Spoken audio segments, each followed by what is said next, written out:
Let's I'm do glad your Are you two done talking about hair? Yeah.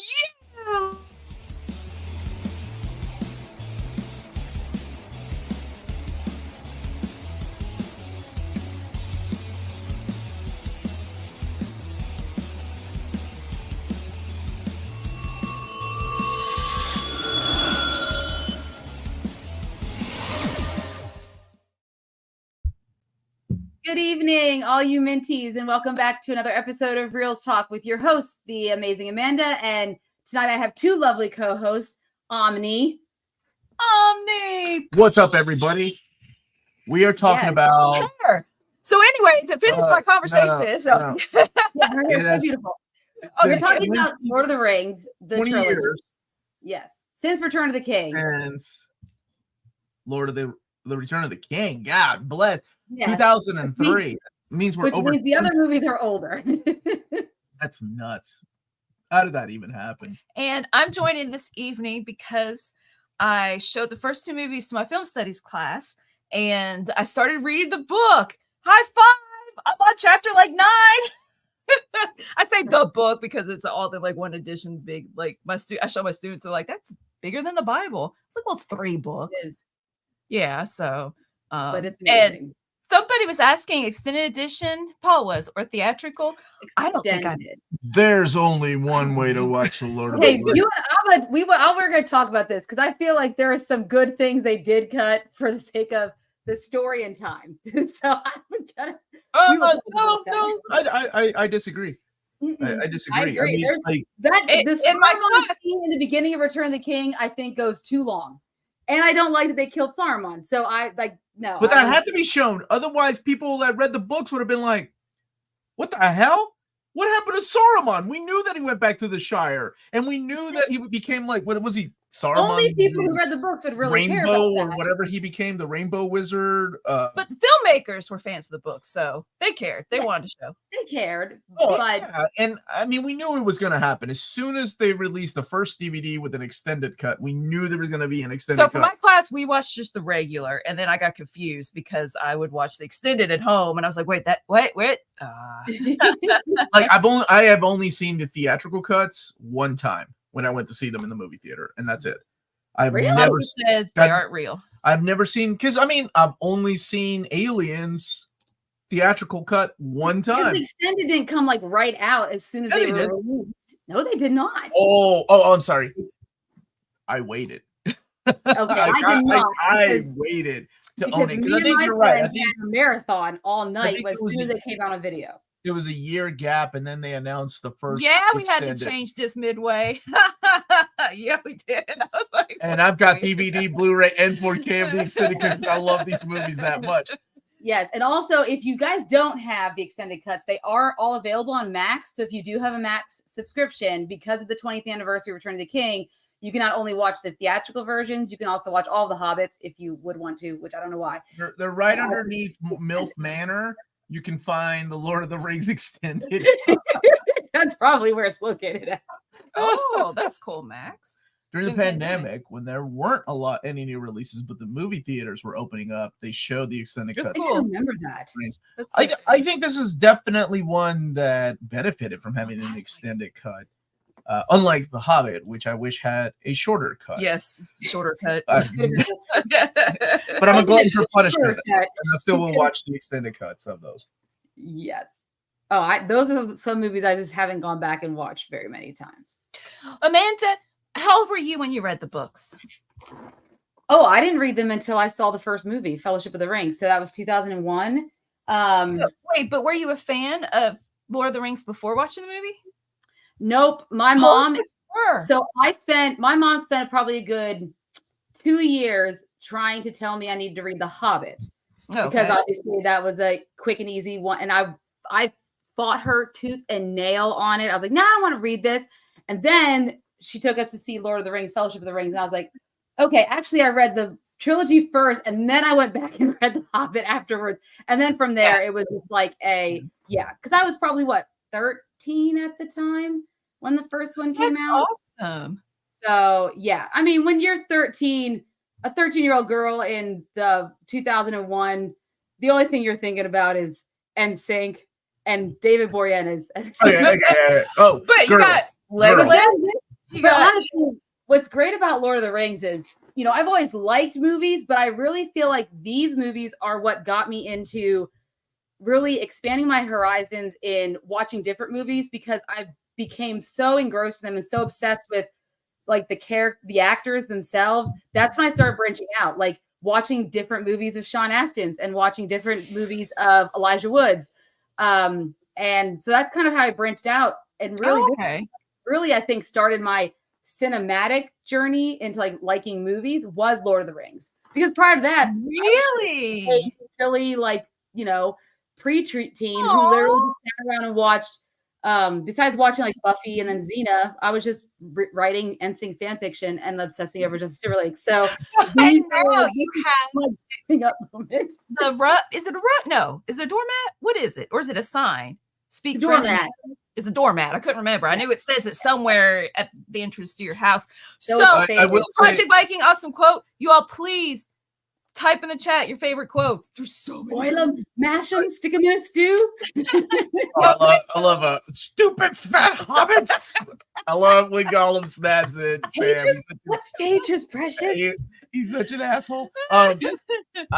Return of the King is the movie in 2000. So I had taken like film classes.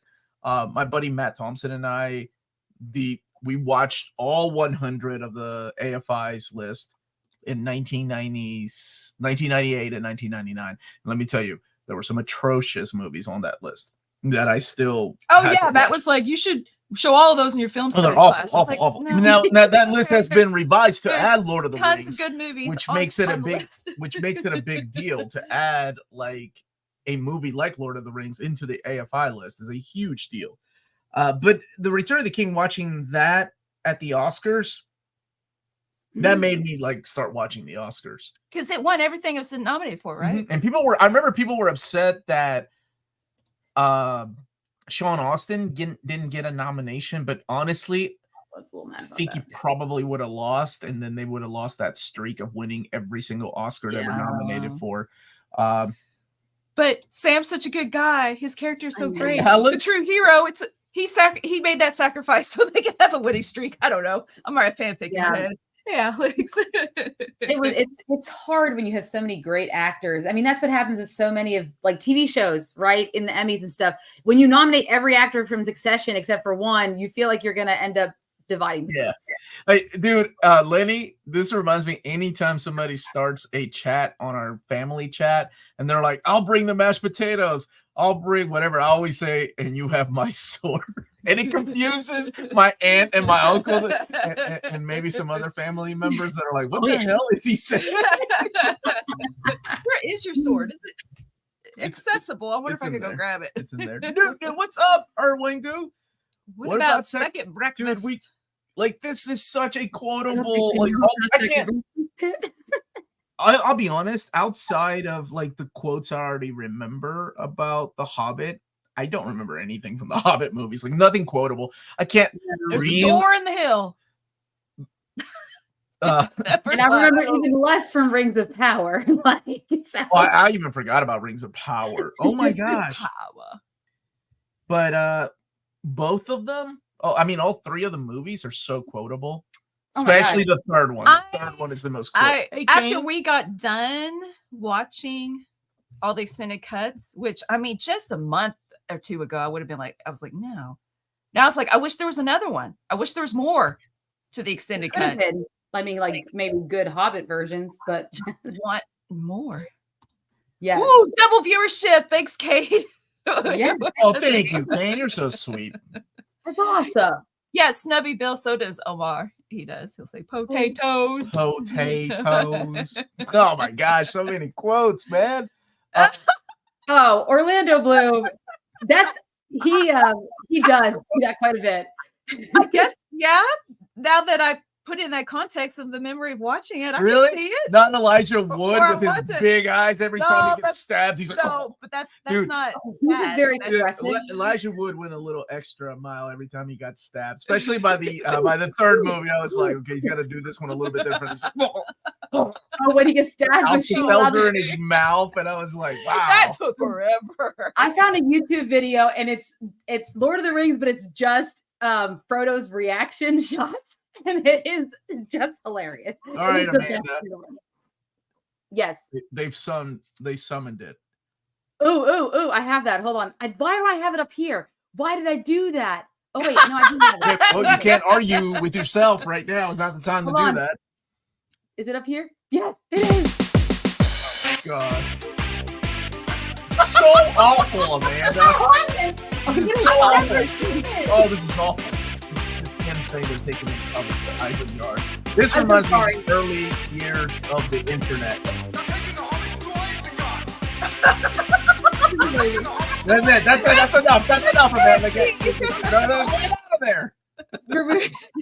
We don't want to get yes. So realistically, we originally were going to call, so it wasn't really that good. But then I didn't realize that the 20th anniversary had happened, and then on the 19th of all days, which is my dad's birthday, they had announced it was the anniversary, and I was like, oh, this is kind of, kismet, because we were actually going to talk about it this week. So that's how this kind of turned into more of a celebration of the We just movie. lost 20 viewers because of that one clip. It's been 20 years.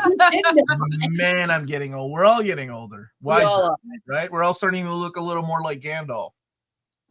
But us guys, the ladies are starting to look more like Galadriel, because we don't age. We're like yeah. I meant Galadriel. Yeah. Good job, Amanda. Yeah, that was good. Good save there, Omar. Yes. Now I've got that song stuck in my head. I've actually still not seen the Hobbit movies, even though I like the book and have seen the first Hobbit. Rings. That was good. The first Hobbit wasn't bad. Yeah. But I mean, much like the book, right? I don't know if this is spoilers or anything, but what they did in the movie was pad out the character of Bard, right? Because remember in the book, it's like the hobbits are having an adventure. The hobbits are going into the mines. The hobbits are fighting the dragon. And then you read the chapter and it's like, oh, the dragon was killed somewhere else? What the hell? Wait a second. Who's this Bard? What the hell is going on? First Hobbit is fun. Yeah, it was fun. And then, so that's what happened in the movie. And, so the second and third movie, they started padding out this character and what was that town called? The river town or wherever he was from. I started padding out those characters. Then there was the romance between the elf and the dwarf, and that went absolutely nowhere. Oh man, I just remember the story. And he was so angry and it was just so weird, and it felt that. I hate to say it, like every expansion of that did not come from like an index, right? The expansion of Lord of the Rings came from the indexes. They weren't in the main story, but they were part of the main story. Exactly, you're right. Yeah, Radagast was super fast rabbits with bird shit on his head. That's how good of an actor Sylvester McCoy was. He could carry bird crap on his head and still act the crap out of it. And Legolas wasn't even in the books. No, there was a lot of things. And they couldn't use Tom Bombadil, which I was okay with because I've never been a fan of Tom Bombadil. I just finished that chapter. Oops, sorry, I was not trying to show that yet. You want to go ahead and start playing things right now? Okay, we can. We get to talking about some of the extended stuff. So, I guess since we are a Reelz talk, we should probably just start reviewing the movies. Like, take a look at, start with Fellowship. Obviously, that came out in 2001. And for those who aren't familiar with the creation of Lord of the Rings, they pretty much filmed all of it in New Zealand, all 3 movies. At the same time. At the same time, which is on my bucket list to go visit the Hobbit holes in New Zealand. That's what I want to do for my 40th birthday. It's a big deal and a huge gamble to film 3 movies back to back with no expectation of the first movie. So that was crazy. Just really quick, a student when we watched The Fellowship of the Ring, Erwingu, you want to be like Aragorn? He said, so basically Aragorn is the Jon Snow of Lord of the Rings. I was like, yes. And that's like, Jon Snow always was lost and he knew nothing. Aragorn never lost. He's the Jon Snow such a badass. Lord of the Rings. He always does the right thing. He's good awesome. Thing we still have year 2 in Berserk. That's right. We don't have to like the same thing. Tom Bombadil's a freaking hippie. Go get a job, you hippie.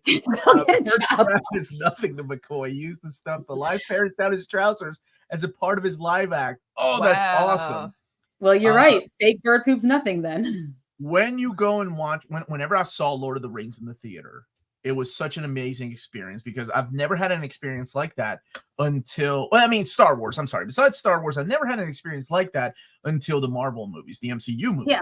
Yeah. When Aragorn took his sword and like killed the Uruk-hai and chopped that Uruk-hai's head off, like it was standing ovation. So many freaking nerds got up and was like, "Fuck yeah, Aragorn!" Like it was like a wrestling match. Like they thought it was real because I don't know if most of them were drunk. It was just such an amazing experience to see it with a bunch of nerds that were all so into it. Fellowship of the Ring to me is I don't know. Which movie was I sick? Was it the last one? Return of the King. And I didn't notice. Matt and I went. I forgot I was sick, so that's how good it was because I don't have patience for movies, and I forgot I was sick. It's hard to like rate these because to me they're all one movie, and it's a 10 out of 10. But like to this day, it's a 10 out of 10. Yeah, you can tell some of the stuff has aged, right? Like you can tell the special effects have aged. The Hobbit's definitely, especially if you get it in 4K. That's the problem with going from Gandalf's DVD like a sticker to Blu-ray in the to minds. 4K. He's just like stuck in there. You clean all these things up, and you clean up so much that it starts, like standing out. But at school at the ViewSonic, the monitor on the wall, couldn't tell. The graphics look great because that's not high quality resolution. So I was like, all right, Sato, I teach Melanie all. I'm like a freaking. Yes, I remember when he watched this movie. I tell her, she's like, I know you told me the last 5 times we watched it. But yeah, he broke his toe when he kicked that helmet. So that he was really angry, and he got on his knees. He was like, ah. That was great. There were a lot of accidents, like Legolas broke his wrist. I'm sorry, Orlando Bloom broke his wrist. Right? Yeah. And then that's why they had to have that one famous scene that a lot of people liked was when Legolas jumped on the horse. It was all CG, and all the kids were like, "Oh, that's so badass!" But Peter Jackson talks about how that was just something they had to do because there was no way Orlando Bloom could have jumped on a horse with a broken wrist. So I thought that was really cool. Like there's all these things that they did in behind this. I love these movies. Hey, Legolas, what do you call a group of goblin musicians? I don't know, Glenley, what is it? An orc. Was that in the movie? Wonderful joke. Is that from The Hobbit? Is that from The Hobbit? No, but I'm going to use that joke now forever.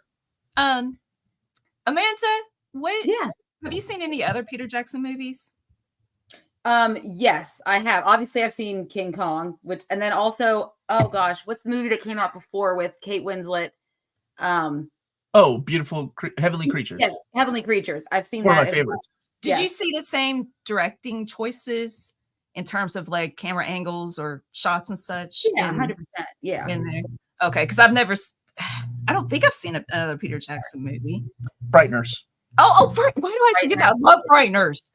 See, I knew Peter Jackson from Meet the Feebles. Now that's old school. That I think I tried to watch. I don't think. You and Tommy hated that. I love that movie. Meet the Feebles is like an adult's Muppets. And when I found out that they were giving Peter Jackson The Hobbit or The Lord of the Rings, I was like, the guy that did Meet the Feebles? What the hell? But then I forgot that he did Heavenly Creatures is actually what got him the job. When people saw that it's a scene where Kate Winslet and I cannot remember the other actress name when they walk into the fantasy world.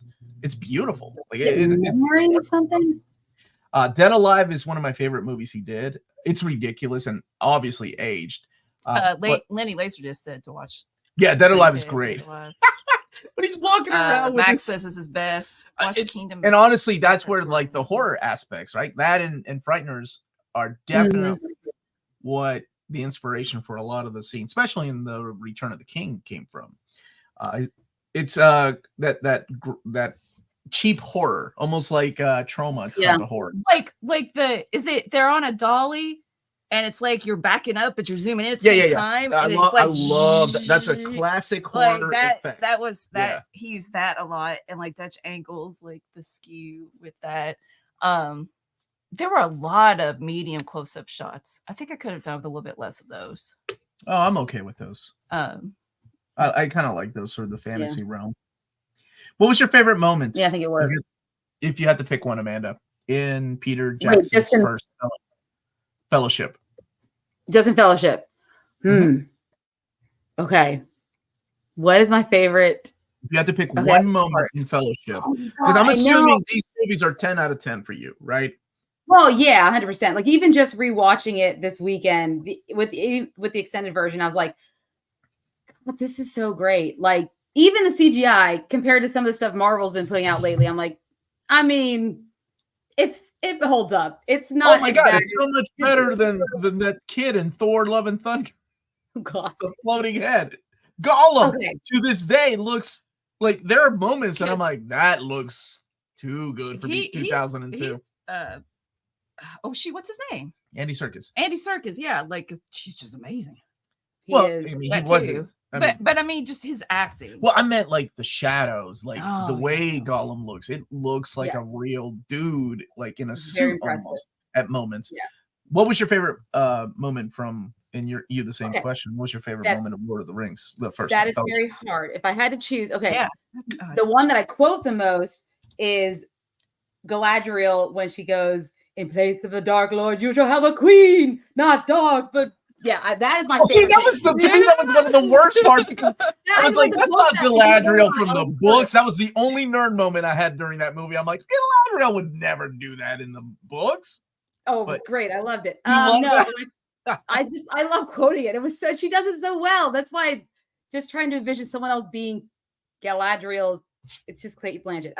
No, I think my favorite part is probably either it's a tie between when Aragorn tells Frodo that he would have gone with him to the end, to the very fires of Mordor, because I just loved that whole scene. And then, or it's my other favorite scene. Obviously, the Fellowship assembling is a great scene. I mean, who doesn't love that? You have my sword. It was weird showing I'm like, I know we've watched an hour and a half already, and it seems like it's ending. Even the color grading is all like, hey, it's the end. But it's not. She does do that in the book, but in the movie, it's a dark temptation that it's a little much, right? Because wait, I got it. Hold on, I've got it. Hold on. You got it. Wait, you have the whole clip? Oh my God! No, this is too much. The Dark Lord, you would have a queen, not dark but beautiful and terrible as the dawn. Treacherous as the sea, stronger than the foundations of the That is that's what Frodo's face is like. It's that same black shadow shade. I have walked in and pissed my wife enough to look like that in the past. Where the fuck have you been all night? Whoa, you need to calm down and I'll sleep on the couch. I got it, Galadriel. I'll be on the couch. Good night. Well, so I think that might be one of my favorites. What about you guys? What is your favorites? I mean, besides. Oh, there's so many, but I think when I got to go with Boromir when he dies. And I got that one too. When he's like, I would have, when he calls, he acknowledges that Aragorn is his king. I thought that was such a beautiful scene. Like, he's holding his sword to his chest. Because he was tempted by the ring, but at the end of that, like he fought to save Frodo and the hobbits. If not for that sacrifice. Do you include the part where like he's on his knees dying and all of them are just running by? Yeah, that's a rough scene. Like, oh, you fell from grace and your death is like non-heroic and and it hurts. It looks so painful. Good choice. Yeah, that when Boromir dies and he's like, my king, my God. I'm gonna butcher your name if I say that's Wes. It's Wes. Oh, okay, it's Wes. I agree with Wes. I'm so gonna cheat and I'll pick one moment, but just in general, when Gandalf and Frodo interact. Keep your lies. That makes me like Frodo. Otherwise, I'm like, it's boring. But with Gandalf, because I just like Gandalf and Gandalf's such a good Ian McKellen as Gandalf was freaking perfect. I know that Tolkien wanted Christopher Lee as he did originally, Gandalf, but he made such a good Saruman. Oh, I know. Oh, it's so good. And a good tree beard. He was a good tree beard too. Nice is saying that he was friends with Christopher Lee. He wanted him to play Gandalf. Oh yeah, Christopher Lee is was a badass. Was a complete badass. The cave troll scene ruled. Yeah, I love that. That's the first time he gets stabbed and his eyes. Yeah, the cave troll. My favorite part was Gandalf smoking his pipe. Dude, I like when the two hobbits smoked the pipe. That's an extended library wanted Tom Bombadil. Oh, poor Larry. All right, I'm okay. I was okay. Larry is wait a minute. Larry's email is something. What is it? It's like something Hobbit. Like that's his email address. That's amazing. Man, Tom Bombadil had a song like every page. Yes. And that's one of the things I do love about the third movie is that he finally did embrace the idea of the songs because Aragorn sings in it, right? And you have the hobbits singing their songs. Yeah. Pippin's got lungs, man. He was like, and that's why he did the song at the end of the Hobbit. Was it the first Hobbit or second Hobbit movie? Ooh, I don't remember which one it was. Wasn't Gandalf supposed to look like Saruman in the books when he comes back? Yes. And that went on for a long time in the books compared to the two towers in the movies. Because it's hard to do that, right? Whenever you have the actors. That's it. Web Hobbit. Yeah. I'm sorry, Larry. I look like when you put a beard and long hair on him. You took the I remember in the theater when they kicked the theme by the end of the movie. That was another moment in Fellowship of the Rings when I was like, oh, I'm gonna leave here and go to Suncoast and buy the soundtrack. Go to Suncoast because I really like that Tell theme. you who wouldn't give you a discount. I wouldn't give you. Howard Shore, well done. I mean, iconic. I hated all this. Sometimes I read them, and sometimes I skip them, and sometimes I'll skip the paragraphs describing how they're going through the woods. I'm like, okay, I just want to get to the next part.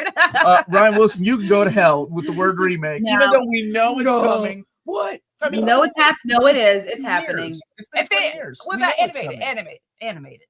What? Remake? No, a live action one is coming. It's going to be a live action one. Animated. I know. I'm just saying. It's going to have Lizzo as Gandalf. Adele is going to be Frodo. Oh, I like this so far. Please don't. Maybe can Lizzo act? Florence Pugh can be Galadriel, though. She could put like a lot of personality into Gandalf. She's already the princess. Maybe Spencer. She's going to be Barry and Pippin. Never mind. I'm going to stop there. I'm turning at Helm's Deep. My theater cheered. Oh yeah, so many moments of like cheering and like I miss that, right? Like everybody together in the theater, like yeah. Well, we have had that recently, but not since. When's the last time we've had that? Except for Avengers Endgame. Even Guardians 3, nobody was. Is this what happened? Arwen sent it telepathically? I didn't catch that at all. I didn't catch that at all. What? But no, I thought it was the same horse that he was talking to in the stables in Rohan before they left. So I thought that was just he formed a connection. I think Arwen took the horse to him. I just thought they were just having to be two scenes side by side of Arwen. I just thought that was what it was. Marcus sings in the audiobooks. That's cool. Leslie Jones is it? I don't have those audiobooks. Which ones do I have? I have Roy D. Treese audiobooks. That's what I have years ago. That guy can do over like he did Game of Thrones. Yeah, he did Lord of the Rings. He did Lord. Well, one of them he did. That's how I've been. I've like listened to them. 100 voices. People cheered when Cap showed up. Yeah. That's the last time. But if you think about how long ago that was, 2019. Yeah, it's been a while, man. It's been a minute since people have cheered like that. No, don't say that, Matt. Don't say that. Warner Brothers has already been through the ringer. I don't know if they can. Why would Paramount want to do that? Warner Brothers is close to bankruptcy. Why would they? If they did an all-female Lord of the Rings, then The Line and The Return of the King. I am no man. It would be Chris Hemsworth. I am no woman, and then it could be a guy. Can you imagine that gender swap? How well that would go over? I am no woman. Man. They did. You're right. I love those Rankin Bass animated movies. That's one of the things I loved about getting into Lord of the Rings is, so after I saw Fellowship, obviously I had to know how it ended. So that's when I read the trilogy before Two Towers came out. So I already knew how it was going to happen. But then the internet in the early 2000s, finding like the old, finding the Flash play things that people created. Oh God, yeah. Early days of the internet, yeah. Yes. And then, of course, getting to see the Rankin Bass because my mom would watch those. Those were almost a little too creepy. I've never seen that all the way through. I've just seen bits and pieces. They used a lot of live actors to draw over, so it made it creepy to a lot of people. I mean, but honestly, a lot of cartoons were doing that at the time. Like He-Man was doing that. He-Man and the Masters of the Universe, the cartoon. Yeah, they used like real muscle men to draw on top of to get a cartoon out. That's why a lot of the frames of animation look the same in every episode. Like anytime either He-Man or a bad guy, it's always the same dude they're using. Like they get their knees down and they're like slow motion. Why am I even talking about that? All right. The Two Towers. The Two Towers. Two Towers. So rotoscoping. Thank you, sir. Wait, were there any scenes I have that we need to play? Let's see. I have when he gets there's the Balrog. We all need to see that. There's the Balrog. Yeah, this is a great scene. It's a great scene. It's so awesome that the second movie started with this. I was upset. I love that. We never saw another Balrog in the movies again. Like I'm like, yeah. I know it's like the book, but can't we add some in the background? Okay. They're just so badass. I'm gonna fast forward it. There we go. Tell me how many times. Oh, they changed it in the extended edition. They changed it at the beginning. Yep. Not the theatrical. It still says fly you fools. But in the extended, he says run you fools. The flashback is run you fools. That's Vega, not That's a good Street Fighter joke there. The old internet and stay up at night and maybe see 5 women. On the internet? The internet? We're downloading them? What are we doing here? The old internet because it didn't have social media or to the extent of social media that we know of it today. When I first watched Lord of the Rings, I liked the big battle in the end of the first movie. Yeah, that was a cool scene. And honestly, it didn't really prepare you for what was coming next. Because what was coming next was the battle at Helm's Deep. I got you. I got the elves. Let's do the elves. Let's do Haldir, which every time I see that actor, I always think of him as the bad guy in Spartacus. Not Spartacus. That's what it is. What actor? You're gonna ask me his name. Thank you. That what guy. I do best. Yes. Guy. What's his name? Which guy? The guy who played Haldir is. Oh, the elf dude. Okay, yeah, I don't remember. Craig Parker. I don't remember Craig Parker. Yeah. So you like when the elves arrive? Like that was really. Oh, I love this scene. Really? Huh. Yeah, that's one of my favorite scenes of the Two Towers. Is that all right? Is that your favorite scene? Because I was about to ask, what's your favorite scene of the Two Towers? Ooh, no. Is that my favorite scene of the Two Towers? Why do you always have to ask me that? It's what I do. I like putting people on the spot. No, I think my favorite scene is when Legolas goes, "Shall I describe it for you, or would you like me to get you a box?" Would you like me to get a box?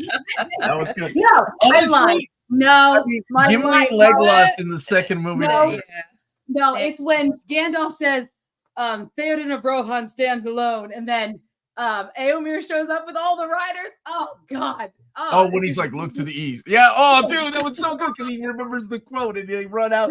They're like, "Ride out there with me." No, ride out and meet them head on. Yes. I don't know. I just love all of it. And it's ridiculous that 4 horses could take out all those goblins, but I don't give a shit. I'm already in. This is a fantasy world. No, it's toss me. I cannot make the distance. You have to toss me. That's my favorite moment. That's my favorite moment. It's the joking, like with the way Aragorn looks at him. And he's like, "Toss me." Oh yeah, don't tell the elf. He's like, "Don't tell the elf." Oh man! And then they toss him, and the theme kicks in, and they start knocking out goblins. Oh, so good, so good, so good. Yeah, and it was so hard. Oh, go ahead. Yes, Melanie, what's your favorite? My favorite is the first time that Gollum is pitiful. Oh my God, Gollum! She loves Gollum, and he's just wailing with the rope around his neck. He's like, "Oh, it's so horrible." He's so dramatic. I love every Gollum scene. Yes, that's why I love him, because he's over the top, and then you feel bad because he's got like this split personality that he's saved him and himself, kind of dynamic, but he's like, oh, he's kind of redeeming himself, and then he turns evil. Oh, but He's so cute. That's one of my favorite scenes when he's like, that one's still alive. He's like, he's twitching because he's got my axe embedded in his nervous system. Yes. So good. So good, man. But and I forgot that. So one of my favorite quotes came from The Two Towers, and that's Sam at the end when he tells everyone. You love that quote. Yeah, I put it. Yeah, it's in my yearbook. My senior yearbook. I loved it so much. Wait, say it. Say it. There's some good in this world, Frodo. I got it right here. Yes. Oops. Sorry. Hold on. We got it right here. By rights, we shouldn't even be here. Poor Sam. Gollum, we'll get him. Gollum. No, I love Sam. He brought it on his own. So much desperation. Should we fast forward some of this that we don't get? Yeah. Get to the quote. Get to the quote. Darkness must pass.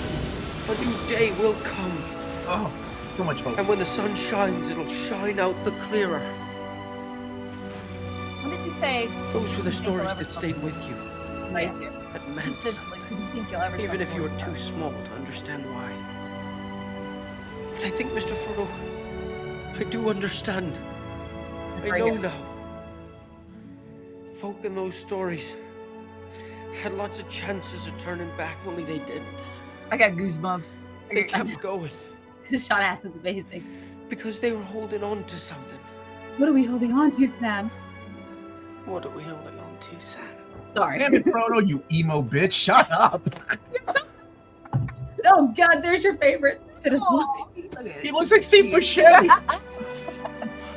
Guys, There's some good in this world, Mr. Frodo. And it's worth fighting for. Oh, God, such a good line. so the first Sam's introduction in the books. Yeah. You notice he's at the end, the Dragon Inn, and he's talking about the importance of stories. And he's shoot, I can't remember, but it made me think because I just watched that and him saying, do you think they'll ever tell stories about us? And I was like, the very first thing Sam talks about is importance of stories and motivating people. And I was like, oh, yeah. Most stupid scene in Two Towers when Frodo is looking eye to eye with the Nazgul. In Two Towers. You mean when the Nazgul is on the dragon? Was it a wyvern or what is it? The Nazgul and the Nazgul's is the creature. The Nazgul and his prey. And the ring wraiths are the guys floating on top of them. They're not floating. They're riding them. I used to work with a guy who looked like Gollum had an acceptance speech. Oh, I'm going to look that up. I remember that acceptance speech at the MTV. Was it MTV Video Music? Was it the Video Music Awards? Movie Awards. It was a movie awards. I do have Jack Black's parody also saved in. Of course. That's a classic. Awesome. The whole scene in Two Towers where Gandalf, Gimli, Aragorn, and Legolas hike the mountain to ultimately free King Theoden. Just love that he whacks him on his head. And he's like, you went to die, an old man, his walking staff, right? And the delivery is so good. Fuck you, I don't have time for you. He takes off his robe and it's like this blinding light, and everybody's like, oh.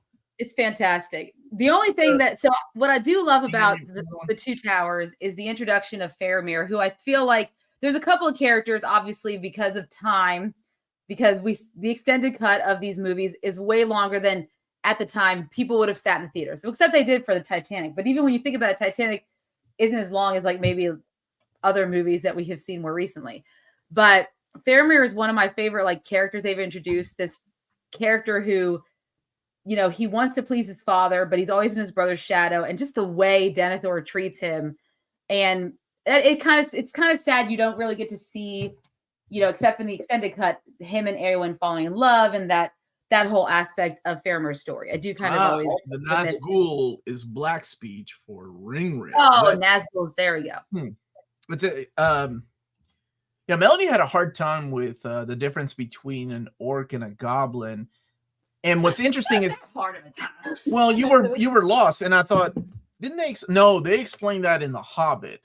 How the goblins and the orcs came about. They're not very memorable. Right. And then by the time you get to Lord of the Rings, it's like, oh, we're making something else. We're making an Uruk-hai by breeding these things together. It was crazy when they realized the captain of the Titanic was mind control by the Gemini killer. He actually came out of retirement. The actors, I cannot remember. Bernard Hill, yeah. To do Titanic, and then he went on to do this, and I'm so because he was so good as Aaron King. Mm-hmm. Please don't cut your toe off, baby. And what's so like? Oh, that's awesome.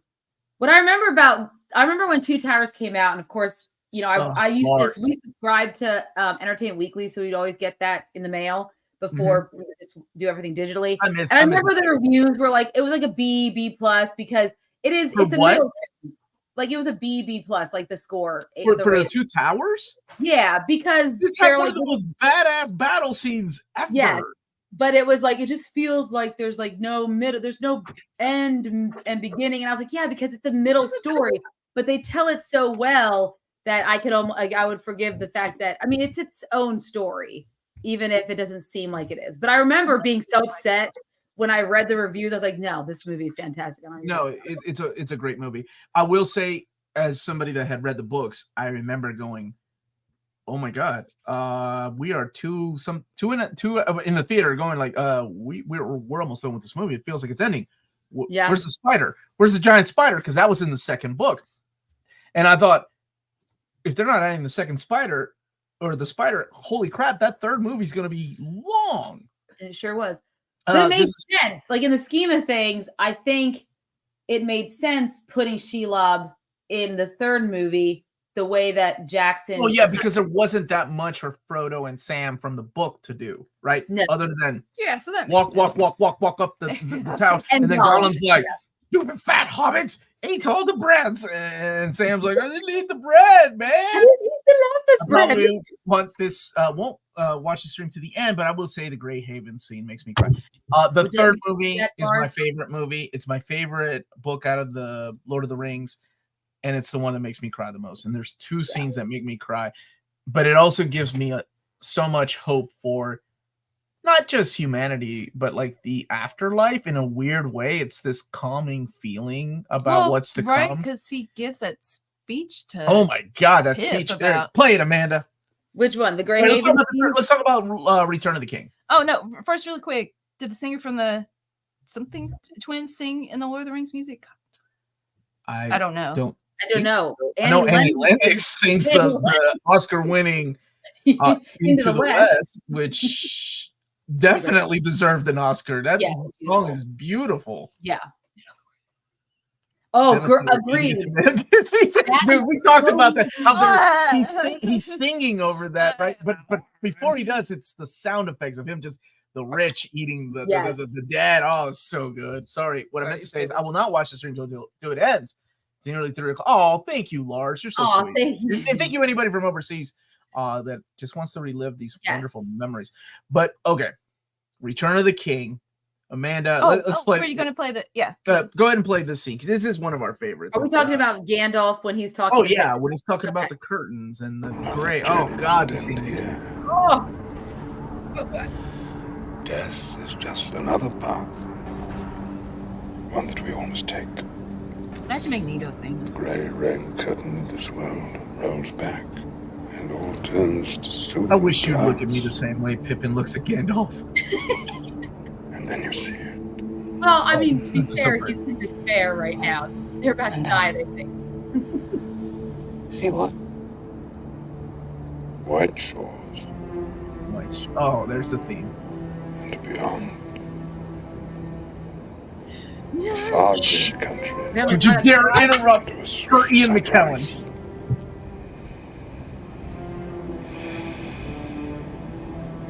What does it sound? That isn't so bad. Oh, that's so good. What? How much hope is that? This shows how much I love this because, of course, I could have argued with you. You jerk. You jerk. Multiple times have people said they wish that somebody looked at them like I look at you when I'm all proud of you on the stream. You son of a bitch. Well, then you need to up your game because oh my God. Like I effing did.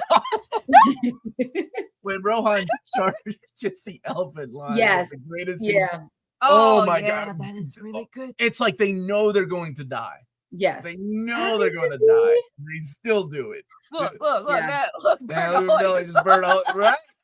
You just know how to push my buttons. I do. Hey, Jacob. Good evening. Hope you all are doing well. Happy to make it, though late. These movies are classic. I need to revisit them again. You should, Jacob. These are nearest perfect a movie as can get. Yes, absolutely. To me, it feels like, I don't know why, but it always feels like a Christmas movie. And that's probably due to the fact that these came out. They always come out at Christmas time. Yeah. And that's the way I remember them. I've got White Shore stuck in my head. Yeah, that's one of the best. It's one of the best. Coming back with a ghost. Yes.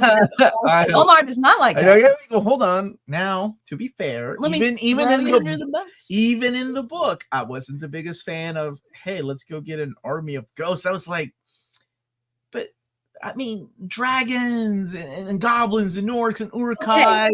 Okay. But you're always okay with the eagles coming to save them. But that's from the Hobbit, though. The Hobbit had the eagles, remember? And I know, so happy they brought them back. Those are physical beings. But what about the swamps and those dead people? What about Sauron? He's basically his soul. Like, if you talk about magic. But it felt like almost like a not Peter Jackson. I'm sorry, Tolkien was like, oh hell, how are they gonna win? Ghost. All right, ghost then. All right, ghost. And I realized. But it wasn't just hold on. Let me finish. Okay, finish. And I realized that where he was from, that is a big part of the folklore, right? Like ghosts are a big part of folklore, and I understand that. It's just for some reason it never clicked with me. Even the last time we watched it, I was like, it's growing on me. It's growing on me. Cutting out Saruman was a great decision. Thank you. I also agree. I thought when I was like, I could do without this scene. I'm glad they cut it. But for people that have read the books, or even people that are like that guy, wait a second. What happened to that wizard? That guy in the theater was like that had never read the books going, what about that wizard though? They never showed him dying. Maybe he's still alive. He uses the line that he's no more use. Like he's powerless now. Like even Gandalf says that. So it's like, oh, he's not. We don't have to worry about him anymore. It was a long scene, but he did die. I like the way he died. Now in the books, he dies different because he dies at the Shire. He's in the Shire. He takes over the Shire and he becomes another type of wizard. But they show that a little bit when he's looking at the eye. It shows the Shire burning. Yeah. It was made by those who are dead, and the dead. And that's why I love that scene. It's part of Aragorn's journey. He has to go through it. Oh, that's true. I know. You don't want it to be ghosts. Although I do love the ghost reaction when I love the ghost reaction when Aragorn pulls out the swords. They're like, "Oh shit, he's got the sword. It has been remade." Oh, so good. Brother Omar, don't sleep on the crazy loving Google eyes Melanie gives you. I noticed. Thank you. Thank you, Lord. I was just being funny. It's all I have to add to the stream. No hush.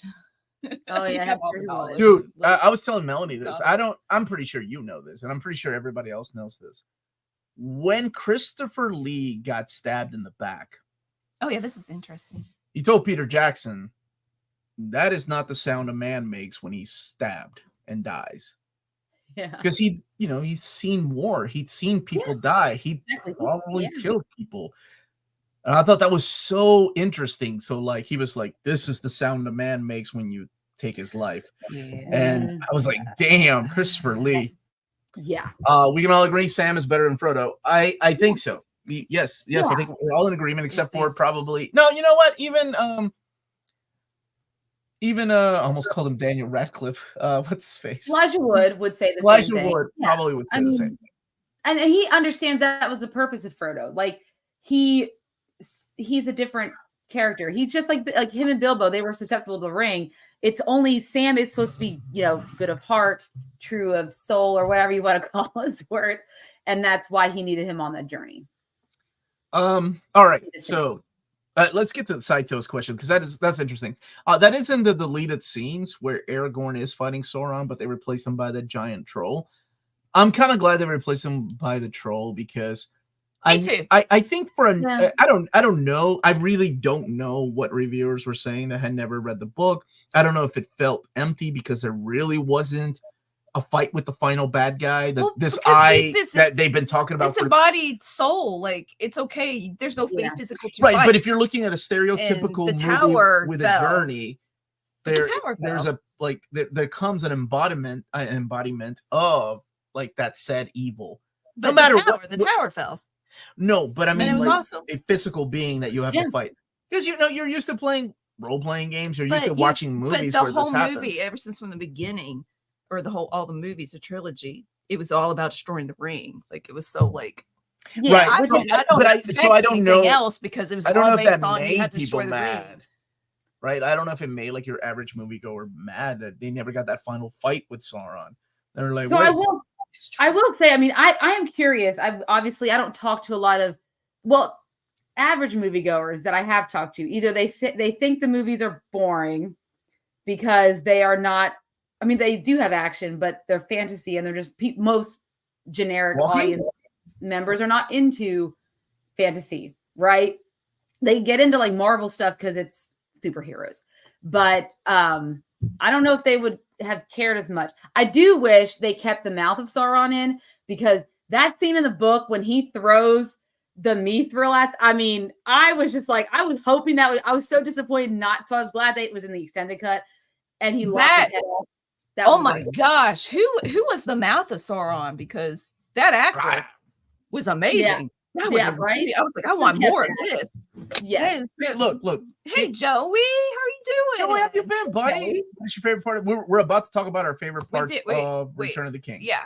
I was surprised we didn't get Sauron in physical form when I first saw the movie. See, I think that that had to have happened, right? I think it's more evil and mysterious to not because it doesn't have a physical form. I'm just saying, if you're, if you go watch movies, you're used to a certain formula that movies stick with, and bad guy at the end is bad guy at the end. That you're like you're fighting all these minions.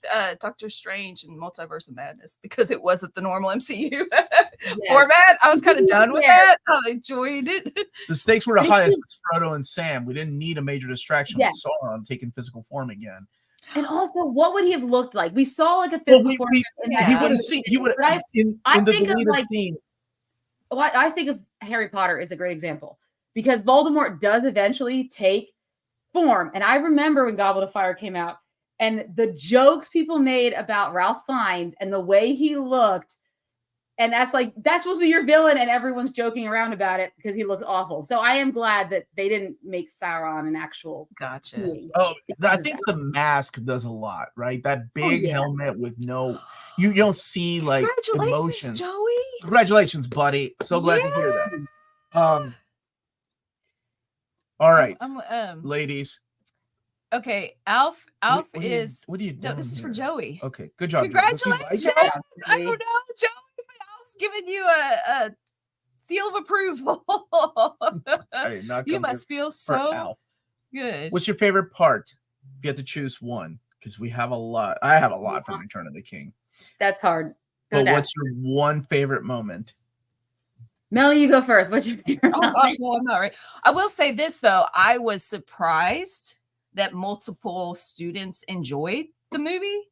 Oh, that's nice. Like, yay. And I had them do like this hero's journey poster with Frodo be in the middle. And I'm like, oh, should have been Sam. Well, regardless, it was just the whole movie. It didn't have to. I was like, you could talk about Gandalf. I don't care. Yeah, I mean, a lot of them had. Aragorn had a hero's journey too. So, but it was just so fun to hear them throwing around these names and geek terms, right? Who's Sauron again? And like, I had this whole list on the board because I was like, there are so many names, it gets confusing.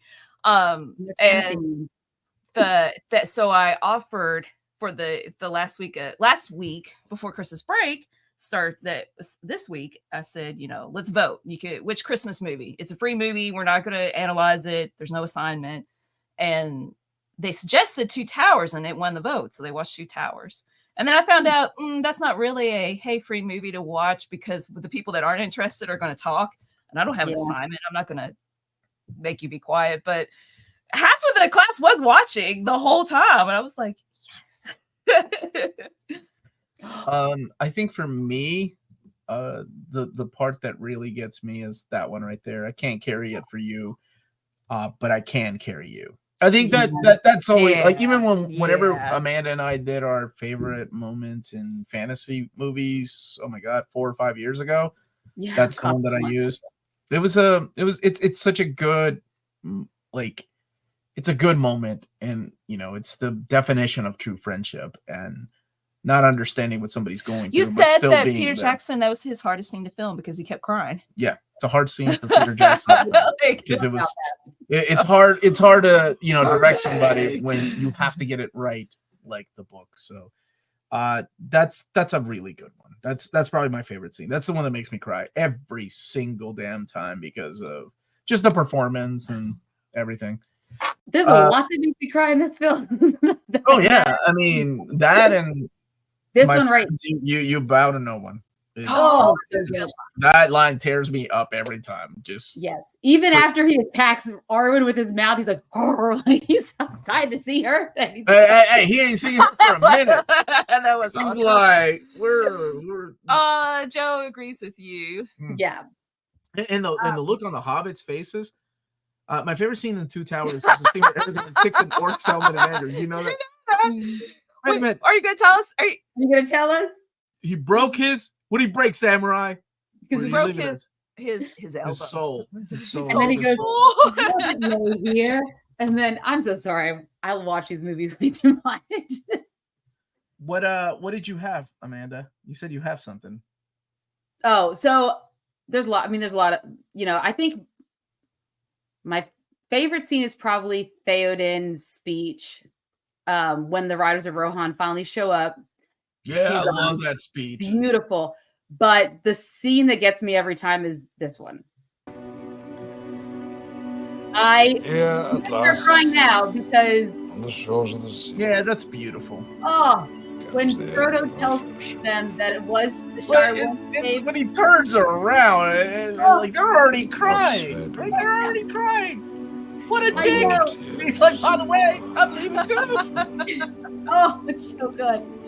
Yes. Look at Sam. Sam's like, oh man, I'm gonna miss Gandalf, but at least I have Mr. My Frodo. Friend. And it's like, it is time. Gandalf's like, come on over here, Frodo.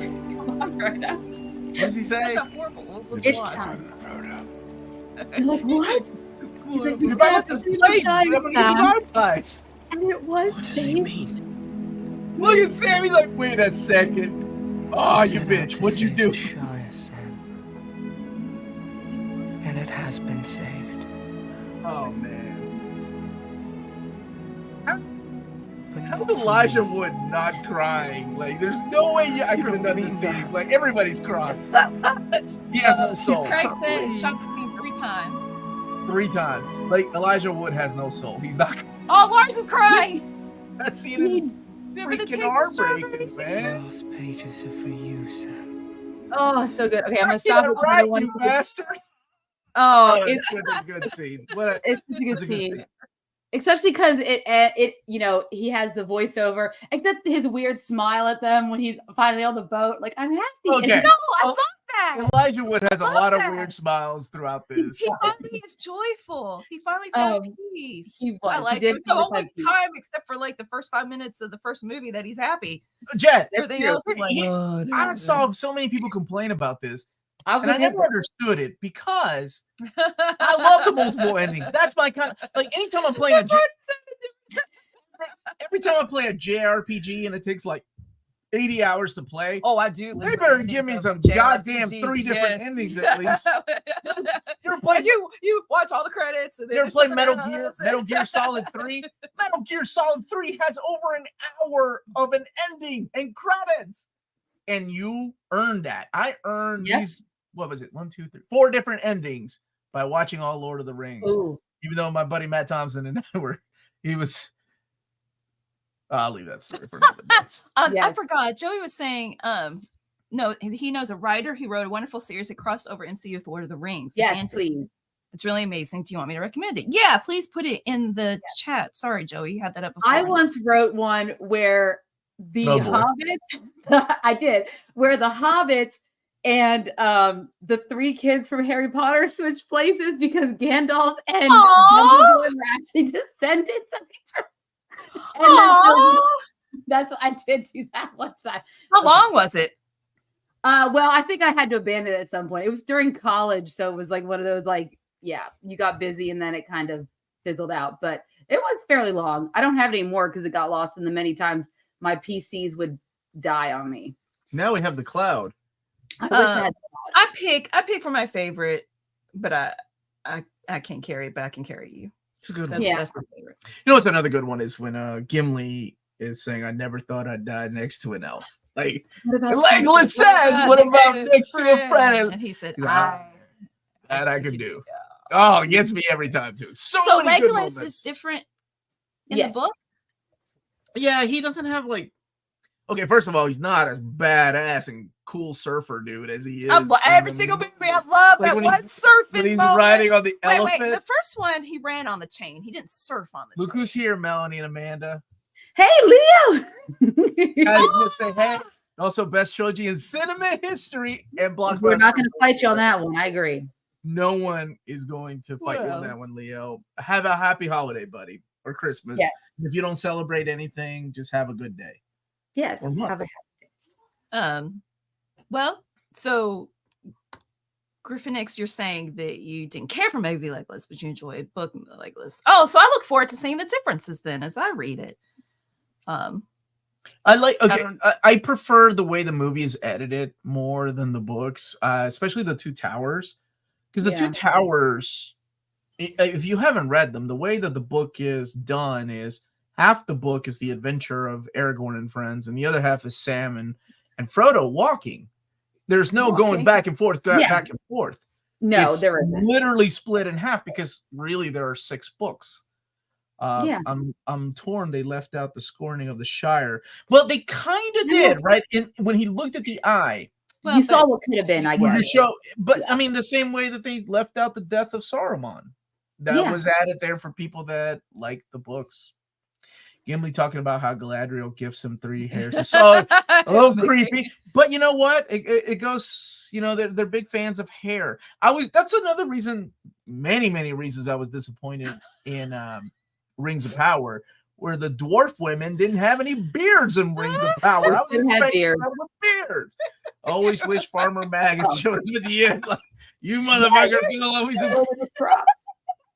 No, I was actually okay with the Scouring of the Shire being left out. I was okay with that. Right, because in the book it feels like, oh, the book's over. Oh, what? We gotta go and deal with dwarves in the Shire? So, Joey, if you could please tell us that fanfic author in the chat. And then this is a great question from where you can find it. Who would be the artist you would like to see tackle Lord of the Rings graphic novel? Oh, Larry's Library. I don't know why I didn't just say Larry. John Bolton or Walt Simonson. I can see Walt Simonson. John Bolton is a good pick.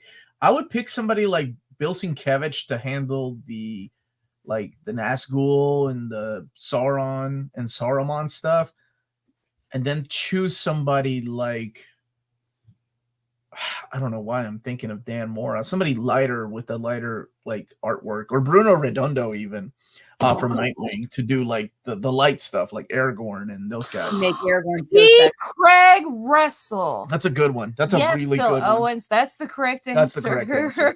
I have failed. I don't even need to be on this channel anymore. P. Craig Russell is the right answer. What about Alberto Breccia? Yeah, that's a good one too. My favorite P. Craig Russell bit in the whole trilogy was the Gandalf versus Saruman fight. Yeah, that was awesome. There's something about seeing 2 geriatric men beating the living shit out. That's a tense fight. Other than that, yeah, it was a good one.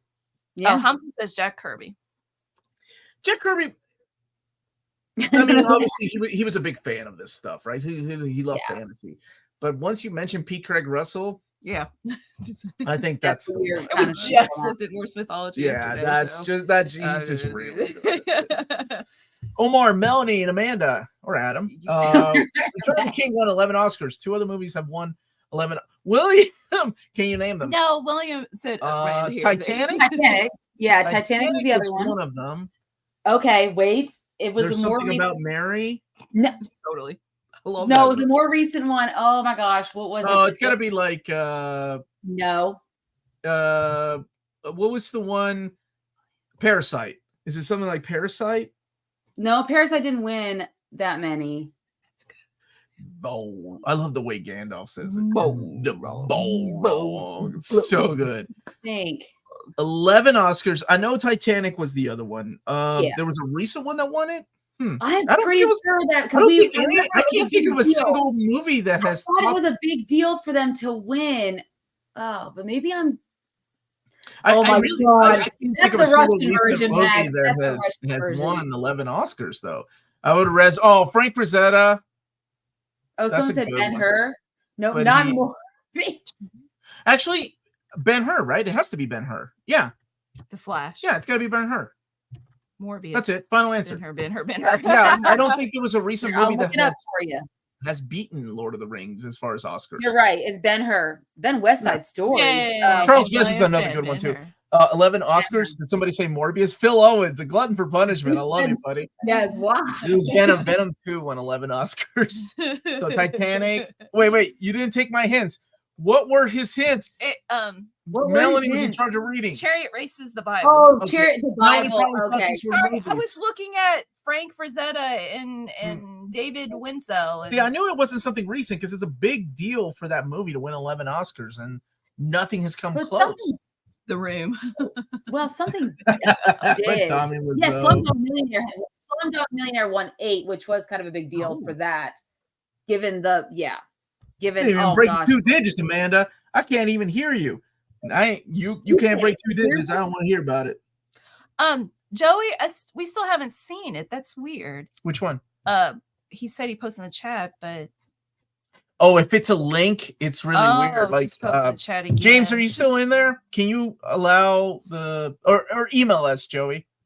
I'll be happy to share. Yeah. it. Alice would do a great Lord of the Rings. Or give us the name and tell us what platform it's on. Is it on archive Yeah. of our own? Venom 2, buddy. Not just Venom 2. I got you, my friend. Oh, we didn't show, or do you think we already demonetized? I don't know. Probably. Amanda Show demonetized all the time. How about? No, I can't say it's my second favorite. Another great moment from the movie, from The Return of the King, is well, he's doing stuff with the tabs. What do you want to do, baby? Here, I'm going to show it. Oh, wait, yeah. where is it? Right there. Here we go. You need to fast forward it though. Oh yeah. Man, but it's a cool fight. Wait, sure you. No, she doesn't. That guy was in the extended cut a little too much. I don't know. I liked how he got killed. No, go back. It was at the beginning. Okay, boss. She's on the ground because There you go.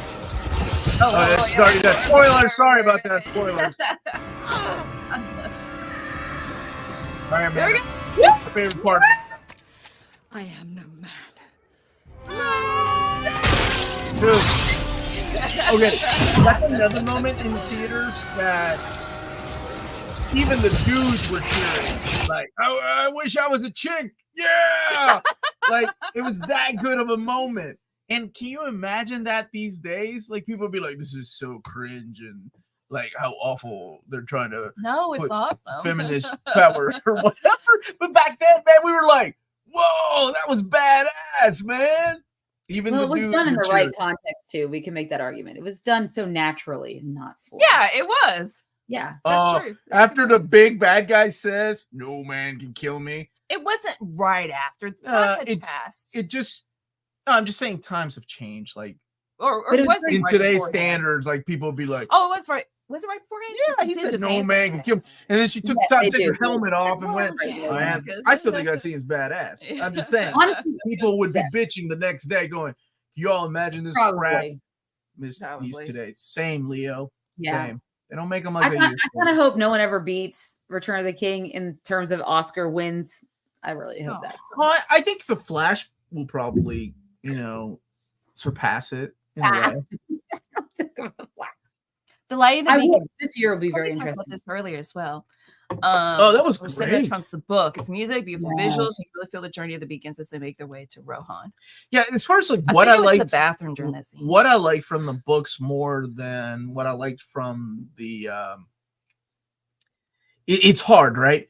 Because I like aspects of the Mines of Moria in the books. Holy crap. I remember reading those and because I hadn't seen the movies yet. The movies hadn't come out yet. I was like, this is creepy. Like the Mines of Moria was like dark. Like, where's this going? That was a beautiful scene, Renee. And Joe, I'm reading it for the first time. Oh yeah, she's never read it. And I'm reading it right before I go to bed, so I'm tired anyway. And I'm like, there's just 2 more pages. I can finish this chapter. I want to finish, and I literally fallen asleep, like sitting up. Like shit, finish it. I can't finish the chapter. I listen to the Silmarillion to fall asleep sometimes. Yeah, so. Silmarillion. I've never get past the opening where the world is created by. Okay, so. Here we go. Cyclops is better than Wolverine. Don't say that man's name. Two Towers is the most superior movie in the trilogy. What's your all's picks? Oh, Return of the King. Amanda? Okay, so I'm actually going to say Fellowship because of no one says Hobbit. Well, because of I think the tone of the film was perfect for what it was supposed to portray, how it started out these innocent hobbits and the way it was filmed. And I thought it was good from start to finish in just that respect. It was very tight story, the way they told it. So for me, wait. The book or the movie? The movie? The movie. Oh, the movie. Oh, yeah. Was he asking about the books? No, he said No, I was curious. The movies. Because the books would have been like 20 pages in. So that was the family tree. Well, Return of the Pig, the books. Of the Baggins. So I agree. I do love the beginning. Okay. I do love Wes? Yeah, that's okay. Wes. Return of the King. Should I pick Two Towers because it has the most Gollum? I feel like. Or is there more Gollum than Return of the King? I mean, more cute Gollum. Chubby, adventurous. Oh, you incorrigible Gollum, you Gollum. He was eating like hobbits. I agree with Amanda. Y5, Amanda. Y5. No, it is really cute when he walks out with the fish in his mouth like a dog.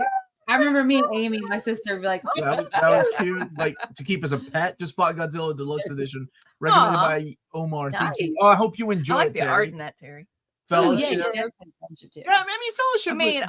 Fellowship is my second favorite. I do love there's so much Gandalf. For some reason, the Two Towers was always my least favorite, and a lot happens in the Two Towers. I love it.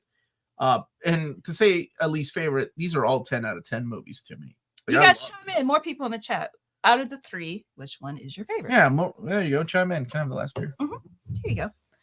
Thank you. I wonder if anybody will ask to see Return of the King next semester in my classes. I don't know. If they're good students, if they want an A, they're better. It made me feel really good that somebody said we should have a funeral for Boromir. And I was like, well, you're in charge of it. And the next day he came in with a cardboard coffin and a little Boromir in it. And I was like, oh, it's adorable. I thought it was Jesus in the shroud. Return, Fellowship, and the Den Towers. Okay. I'll be one of those weirdos and say it's one movie. All right, Craig. Desert Island. You can only take one DVD player and one DVD. It was true to the book. Which one? My nephew got married a few years ago, and he had people playing on violin instead of bass, playing the Hobbit theme before the wedding proper started. I swear that made me cry. That's beautiful. Xenogears, Kill Bill, Lost theme from Final Fantasy VI, Vampire Hunter D. That was I will say the Hobbit trailer got me more excited than anything. Like I was so ready whenever I heard the song of the Lonely Mountain for the first time in the trailer. I was so excited. Fellowship for me, I love the smaller scale fleeing, the Black Rider stuff at the beginning, and then more the Mines of Moria. How could Two Towers be your least favorite? They got that. I don't think we mentioned the Ents at all until this point. I'll be honest with you. The Ents were some of my least favorite parts in the books. I'm like, well, these dudes, because Melanie hasn't read it yet, but there were scenes in the books where you're like, like they really edited, right? Like in the movie, they're like, we have just decided and confirmed you are hobbits. But the trees are trying to eat them. The first time it was like at the beginning of the book. We just finished saying hello, and that joke kept coming back. We just finished talking about each other's wives. Which joke? Which the fact that they're freaking slow. Him or the Ents or the screaming goats in Thor? Why would you put the same category? Wait, no. What the hell is wrong with you? First of all, Christopher Lee's doing the voice of Treebeard, which is great. What? And I thought it was Gimli. Or no, it was Gimli. Oh, I'm sorry, it was Gimli. Probably. It's okay. It's already better than the Screaming Goats by far. Or Sean Bean. Here's another Lord of the Rings Oscar trivia. Who's the only actor to be nominated for an Oscar for the trilogy? Ian McKellen. It would be Ian McKellen that won, right? One acting nomination. No, I don't think he won. No. I don't think he won. He was nominated with Fellowship, I believe. Well, then, I mean, look, every single thing they were nominated for, they won. Yes. So whoever the actor he's talking about had to have won. He was nominated for Fellowship in 2001. I'm looking at it right now. He never won. He was nominated in Return of the King? No, he was not for Return of the King. They did not do any acting nominations, or they didn't get any acting nominations for Return of the King. It was all the technical stuff, or like Best Picture and stuff. That's what they won, and Best like Director. He was nominated in 2001 for Fellowship. I think the CGI that stands out to me to this day is, and even back then when I was younger and watch them, is the craziness of Legolas. And like how he's just jumping on the elephants and like going around. It just looks so weird, and no way they could fake it. That's why, like I said, Gollum looks more real at times than Legolas did. Oh, definitely. Yeah. The real question you should be asking is, Omar, how was the lighting? Omar, how the lighting was so good. I thought Gollum was real, man. That's how good it was. Do you remember the first teaser trailer released in 2000? Yes, I remember like going on the websites trying to find more info, and I remember learning that they shot him back to back, and I remember seeing the shot of the hobbits next to the Fellowship, like the other actors. I'm like, oh my god, how did they do this? This is amazing. Especially back in 2000. Do your review of The Boy and the Heron. Oh, I gotta rewatch that. Yeah, we need to rewatch it, Leo. We did see it. I've got in my queue. Watch Joey it like Berry it's something to explain it. Dr. Manhattan Fanfiction. It's at fanfiction.net. You look for Dr. Manhattan. Fanfiction.net. On fanfiction.net. I will say though, good on The Boy and the Heron. It is now the domestically, it's made the most money of any Studio Ghibli film. Wow. Good for him. Seriously. Good for him. So what day is the favorite reads roundup video? That is going to come out on Monday, on Christmas Day. I've got so many people that have put videos for me. Amanda's gonna do one, Melanie's gonna do her favorite reads. I look forward to putting that together because I get to see everybody's favorite reads, including Larry, who put his favorite read up there from his own channel. The miniature work and like the mixture of like practical effects and let's talk about these sets they build and mini sets. I need to see The Boy and you should. It's a beautiful movie. It's beautifully animated. And I remember seeing the trailer when I saw AI. Yeah.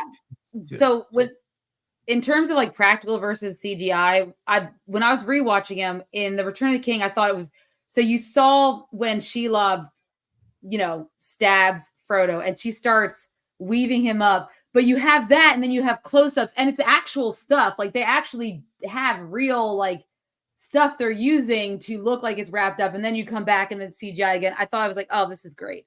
And I know you know this, that Elijah Wood is known to can have his eyes open without blinking for a long period of time, which helped in that scene where he gets stabbed.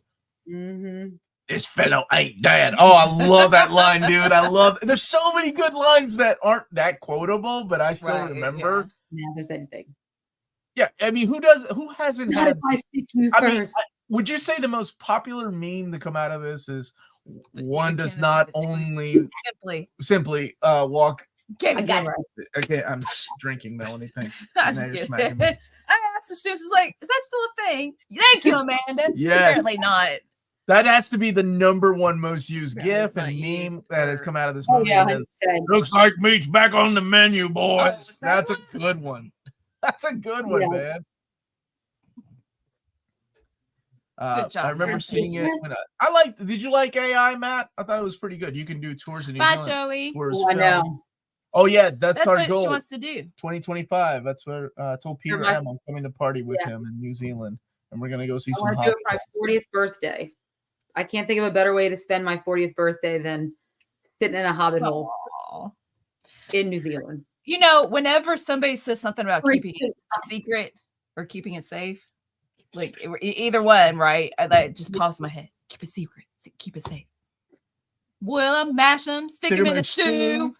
My favorite line is Saruman berating Gandalf. Yes. Sapling's leaf has slowed your mind. And the look he gives him, he goes, looks up. When Amanda said the Elijah Wood smile, okay, that gets a pass because it's that ending. I think the moment that I laughed was when Elijah Wood looks at Gandalf and he's like, Gandalf! And it's a slow motion speed. And I was the only asshole in the theater laughing. And I think I even apologized. I'm sorry. Well, it wasn't just so much we said that, but it was Gandalf, the way he laughed in slow motion. Yeah. And he was like holding his head. Look at his face. I was like, I always felt bad for Sam because he looks at Sam and just remembers all the horror. And he can't be like happy for Sam. Jet, no, I have not. Maybe I will. That's wrong. Because you shall not pass. Passing film studies. Anyway, have you guys seen 70s cartoon of The Hobbit? Is that the Rankin Bass? Was it 70s? Yeah. Yep. Yes. Love it. I love you, baby. Can't see a better time. Oh my God, he's singing the Pogues. That's the Pogues, man. I love that song. All our dreams. That song is gonna be the best the number one Christmas song this year. Because he passed away like last month. I love that song. And I'll be honest with you, Hondalorian, I love the uncut song too. And I know it's gonna be censored to hell because the times we live in, but I understand. Is it true that Sean Bean has died 20? Oh, that's an Amanda question. I don't know. I would wager a guess that's true. I don't know, because I looked at because this kid, I was like, do you remember how it ends? He's like, kind of sort of. I was like, okay, never mind. And then after Sean Bean died, after Boromir died, Sean Bean's still alive. You should have known that he was going to die. And so I looked up, and I don't know if the article I looked at was the most recently written, but it said 25. Yeah, I see that. 24, 25. Switch gears for a moment. Omar, Ian McKellen is Magneto. What's your opinion? Yeah, great. Yeah. Why do you think Magneto and then see what he's talking about dying and going to heaven? It's a very Magneto thing to say. Like, it's just the way he was talking. I've been a fan of Ian McKellen since, like, I saw him it was an HBO movie called The Band Played On. He was great in that. Rest in peace, Shane McGowan. Yep. No, that's not the quote. I wrote a quote, but in the movie they took it and put it at the same place when they're talking in the mines about.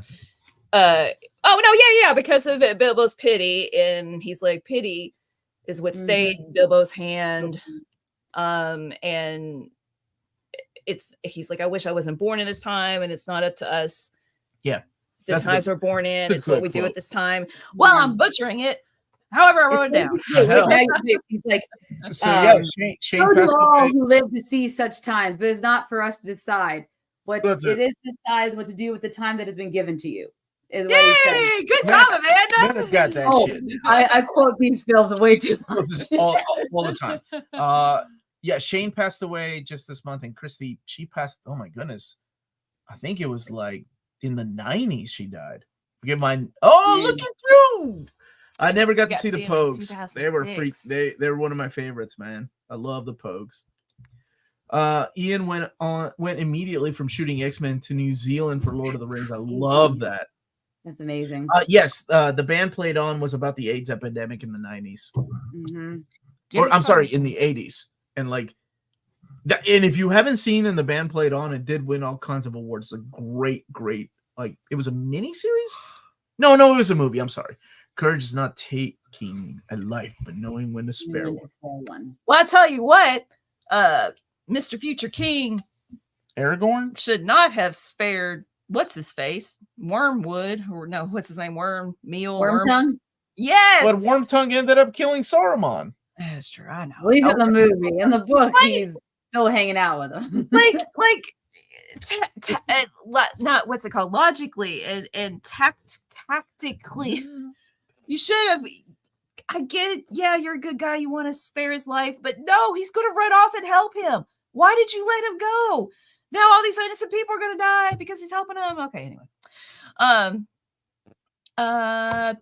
Oh wait, Amanda, when are we getting that Lord of the Rings fan fiction? I would have to rewrite it, but I could do it. Did anyone else have the Hobbit illustrated edition by Chuck Dixon back in the day? No, I don't remember that. I want to find it. Yeah. Oh, we will not. Thank you, Joey. He was saying, please don't misuse the email address I used to send the link. Just being cautious. Oh, thank you, Joey. No, we won't sign you up for anything. I promise. Mm-hmm. And Phil Owens corrected me. She died in 2000. Yeah. It's sad, man. Like both of them are now making beautiful music and what's Into the West. Oh, speaking of Into the West, that The Undying Lands. That song. Oh my God. They played it. I remember them playing it at the Oscars. And it hit me in a different way. What part of the song just, I don't know. The tempo goes all wonky, and I don't like that one little part. Well, I can't know what you're thinking. Oh, let me sing it. We won't get demonetized. Please stop. Oh, we've played so many clips. I'm pretty sure we're doing. Did you guys ever see or read the very brief chapter of the abandoned Lord of the Rings sequel Tolkien started on? Was that the War of the Rings? Is that what you're talking about? I read Christopher Tolkien's books. I was a big Tolkien fan. Like I love, and I wanted more and more. And every few years they would come out with something new that they found or a certain index that they would add, and I would get a new copy. I was a big fan, and then time just happens, and I haven't read those in years. So it makes me happy that my wife is reading it because I did love Lord of the Rings. That trilogy was some of the best books I've ever read. When Denethor was making Merry sing the hymn right after he sent Faramir out to get slaughtered. Dude, that scene, the way it was shot, beautiful. Sad. Craig, is the answer GoldenEye for England, James? Yeah, sounds. Yes, he was in GoldenEye. There we go. Oh, hey, Julian. Hey, I will rewind and start. And Julian, how are you, buddy? Anyone play any of the Lord of the Rings video games? All the PlayStation 2 ones, buddy. Right here. Me and my sister. So the first two were single player. So my sister and I would switch off on levels. Aww. But the third one, Return of the King, was not only was it 2-player, but you had different paths. So you could first play all the way up for like Gandalf and Pippin, and then you could also do the trio, Gimli and Legolas and Aragorn, and then the middle path was Frodo and Sam. So you get to play all of those. Oh, it was great. Oh, it was awesome. Yeah, we played the heck out of those things. It was so I played one, and it was on the Super Nintendo. And it was awful because it was before the movies came out, right? Before the movies were even a thing. The Super Nintendo had like a PC style of game. Oh, it was so bad because what they did was like live motion capture, kind of like what they did with Gollum, but way early into the stages of that. It was awful. I'm not even gonna. Shadows of Mordor, I heard, was amazing. By the way, I heard that as well.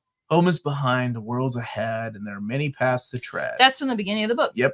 Because when I was reading their song, when it was a song that I read, and I was like, "Oh, hey, that's what Pippa's singing." my daughter was teaching me about this Gollum video game, and we watched the video together. I had a boyfriend, and now I just remember you had a boyfriend. Yes, I had a boyfriend, and he was playing the Lord of the Rings games. He also had a sting sword. He also had a Jedi lightsaber or two or three. He ain't got no Sword of the King. No, he had stings. That's right. Remember the Hobbit game that came out on the PS2? I do. Again, before the movies, right? Yeah. I spent hours on the Final Fantasy light game. Which one was that? Hey, Julian and Cold Dog are both at the gym. Look at you guys. Everyone. War in the North was garbage, but the collector's edition came out with an awesome cave troll statue holding a dwarf. Oh, that's cool. I've never seen it. According to Mojo, the Flash became. Can you click on that one, baby? Where? Veryl Ricky. Okay. According to Mojo, the Flash became most bombed movie in 2023. Ooh. How you explain that? Well, you see what happened was Tom Cruise said it was the greatest movie he had ever seen, and people wanted to prove him wrong. And I made I was trying to tell Amanda that I thought like Spider-Verse was going to make more money than, but she kept going on about how Michael Keaton came back in The Flash, and I was like, yeah, I don't think that's even going to save that movie. And well, you know what? The least I say about it, the better. So I'm just going to keep my mouth shut. Moving on. How do we explain that? We don't. Omar, what's your favorite box office predictions for Aquaman? What's your box? I don't do box office predictions anymore, James, because I was wrong. A lot. So I'm gonna say at least it makes $15 million this week, opening weekend. That's How about a good list of it. What it's is hard that? Coming out right when we have Saturdays. What else is coming out? Nothing, but it's also a holiday weekend. So, and I watch my other shows about box office, and typically most people hate their families, Amanda, and they want to go see something on Christmas. I did, not because I hate my family. Movie on Christmas is weird. I remember. Sorry, I've done it. I know. We get together. American I just never grew up that way. I love it. Like I remember, like telling Melanie. I saw Mission Impossible. I saw so many movies on Christmas Day. So, but the thing is, a lot of people are traveling. Like the 23rd, 24th is always a travel day for a lot of people. So typically the box office is going to be low Christmas Day. And then after that, the week after, that's like Greatest Showman, for example, came out around the same time. Opening weekend did horribly, but then Christmas Day on, it got legs. And then it just amassed like a lot of money and became this cultural hit. But I don't know if that's I've not seen that movie, cultural hit. It ain't no Lord of the Rings. Yeah, you better go see if it made more money than Lord of the Rings. Go, Julian, go. He's increasing the weights. Listen to NMC. Hell yeah, go. Get that, man. You listening to Hearts on Fire? Hearts on Fire. What are you doing? That's pretty good. That's pretty good. Strong desire. Now you're getting more thumbs up. All right. Wait. You did, right? Probably. Okay. You buy the collector's editions of the DVDs. I passed on those, but regret because they all came with the Weta statues. I was a teenager when they came out, so unless my parents opted to buy it for me, I was kind of limited on what I could So I had the limited editions, and I had to buy the slipcase separately, and then I upgraded to the Blu-rays limited edition, and then I upgraded to the 4K. Yeah. Jiminous Undone. I just finished reading The Twilight Man that I bought after your review. Absolutely outstanding read. Thank you, man. Happy Christmas, and happy Christmas to you, my brother. I'm glad you enjoyed it. I feel bad for saying it's weird to see a movie on Christmas. I didn't mean it like that. It sounds like a jerk. I said most people don't want to be around their family that long. They're like, I'm going to go watch a movie. But I remember because I never knew that was a thing until you. Until you started dating me. Let's go see a movie. And I was like, what? I was like, deuces, you have fun with your mom and your family playing bingo. I'm going to go watch Mission Impossible. My family never went to the movies on Christmas either. I feel odd doing so, right? It's like, look, I think everybody, has different. But now I'm okay. Now, like, it's fine. Like, we won't because we'll go to my mom's. You don't know that? We're watching Doctor Who. Doctor Who. Yeah, Doctor Who. New Doctor Who. Doctor Who. Oh, called Now that's. Can you? Let's make a T-shirt. That's a T-shirt idea. I turned off my Metallica to watch Near Mint Condition, and I'm gonna wear that. I'm gonna wear that at the next Metallica concert I go to, and they're gonna be like, "Who the fuck is that?" That's so meta. Wait, Lord of the Rings, the third age. Yeah. Oh, okay, that's what you were thinking. Yeah, I think that's what you're talking about. Anyone But You, The Iron Claw in Migration also came out this week. I do want to see Anyone But You. I wish we could see that instead because it's Sydney Sweeney and no, we're watching. I'm glad you're watching. If Anyone But You makes more, and I love those guys. Glenn Powell's amazing. Makes more money than Aquaman. Do I even want to live on this planet? I mean, yes, really? I'd be okay with that. I don't think if I don't live on this planet, fine. Find yourself another co-host, Melanie. You're up. Is it true that the Willy Wonka film is average? No, I haven't seen it, man. I actually heard it was pretty good. I mean, it obviously topped the box office. Not that it did. Okay, here's another T-shirt idea. I ignored Omni Bros to watch this shit. And I will make that into a T-shirt and then wear it on Omni Bros. I'm gonna watch Maestro on Netflix after y'all. Oh, I didn't know it was on Netflix. Oh, I'm totally watching that with Bradley Cooper, the one he directed and is in. I want to watch that. Yeah. Poor Things is a wider release this weekend. I'm gonna check that out. Also want to see that. Larry's in both streams. I heard that's a T-shirt idea. That's a T-shirt idea too. I really want to see Guillermo del Toro's version of dude, how close were we? But then he got fed up, right? He got fed up. So what happens when studios are too controlling. Be watching Trading Place. Trading Place is a great movie. I love that movie, and I hope they never remake it. Omar, anyone but you how about more money than Aquaman? Then you have to review an Alf comic. None of that has anything to do with Alf. James, what are you trying to do, man? Man, it ain't gonna happen, man. Aquaman 2 is gonna drown anyone but you. It looked boring. What? No. Wait, they made Ted prequels? Larry, you don't strike me as a Ted guy, but I like that. I like that. Are we talking about like the Seth MacFarlane bear? That's what I thought. Maybe he's not. Based on the reviews, Aquaman is gonna. Oh man! Dude, you know what got bad reviews that I'm really excited to see, and I know Amanda and probably a lot of y'all aren't interested. Rebel Moon. I'm so excited to see Rebel Moon. Oh, is that a Zack Snyder film? Star Wars. Mm-hmm. Okay. Yeah. It looks good though, man. I'm not one of these Zack Snyder haters. I actually really like Justice League, and I base it all. You know, he's done some bad movies, but he's done some really good movies. Wait, William's saying it's awesome, and Larry is a huge Seth MacFarlane fan. Well, Larry, his hit TV series comes out January 11th on Peacock. What the hell? But you lost William. At Zack Snyder.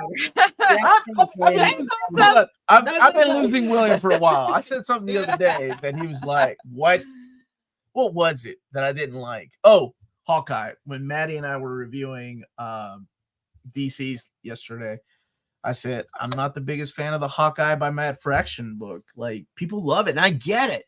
I respect that. But I have to go back and watch our over and over. You didn't like it as much as you and Maddie loved it. I did. Yes. Mm-hmm. Have we mentioned that Jonathan Majors is official? Yes. No, we haven't. We haven't. But really quick. No. Who's in, baby? That's right. Yes, man. Yeah. That's Kang the Conqueror, man. Really? No. Yes. That's Jonathan Majors? No. What is no? I'm looking. He's that's the guy who played Kang the Conqueror in like Loki. Oh, okay. So he was accused. He was not accused. He was found guilty. He was found guilty because he did like of sexual, is it harassment and assault? Oh, I honestly don't keep up. Not sexual, but so many people have left comments on my videos that they're like, "Are you going to talk about this?" I'm like, "Well, I guess I better." So I need to let Amanda know about this. Yeah. So that means so he is out as Kang. So now they're going to have to find depending on what they choose to do. Yeah. Here's the thing: like he was found guilty of domestic abuse, and all I can think is, somewhere out there, Johnny Depp was watching this going, damn, Disney actually waited until they found him guilty to fire him from a project. Maybe they learned that. Because he was steaming because he was fired from projects just for accusations. But they actually waited. But they were ready. They were ready to let him go. They were like, we got two statements. One is if he found guilty, and the other one is if he's not found guilty. Probably, and I'm sure he was guilty. Yeah, domestic abuse. It's what I know. I don't know about anything. Kang. No, he's not anymore. No, he's out as Kang, as in he's not going to be anymore. Yeah. I thought it meant like announced. Yeah. It's out. He's Kang. Okay, I was really confused. Yeah, so he was found guilty of domestic abuse, and right, and harassment. Nobody should have that fame and fortune if if they're guilty of that stuff. That absolutely. Oh.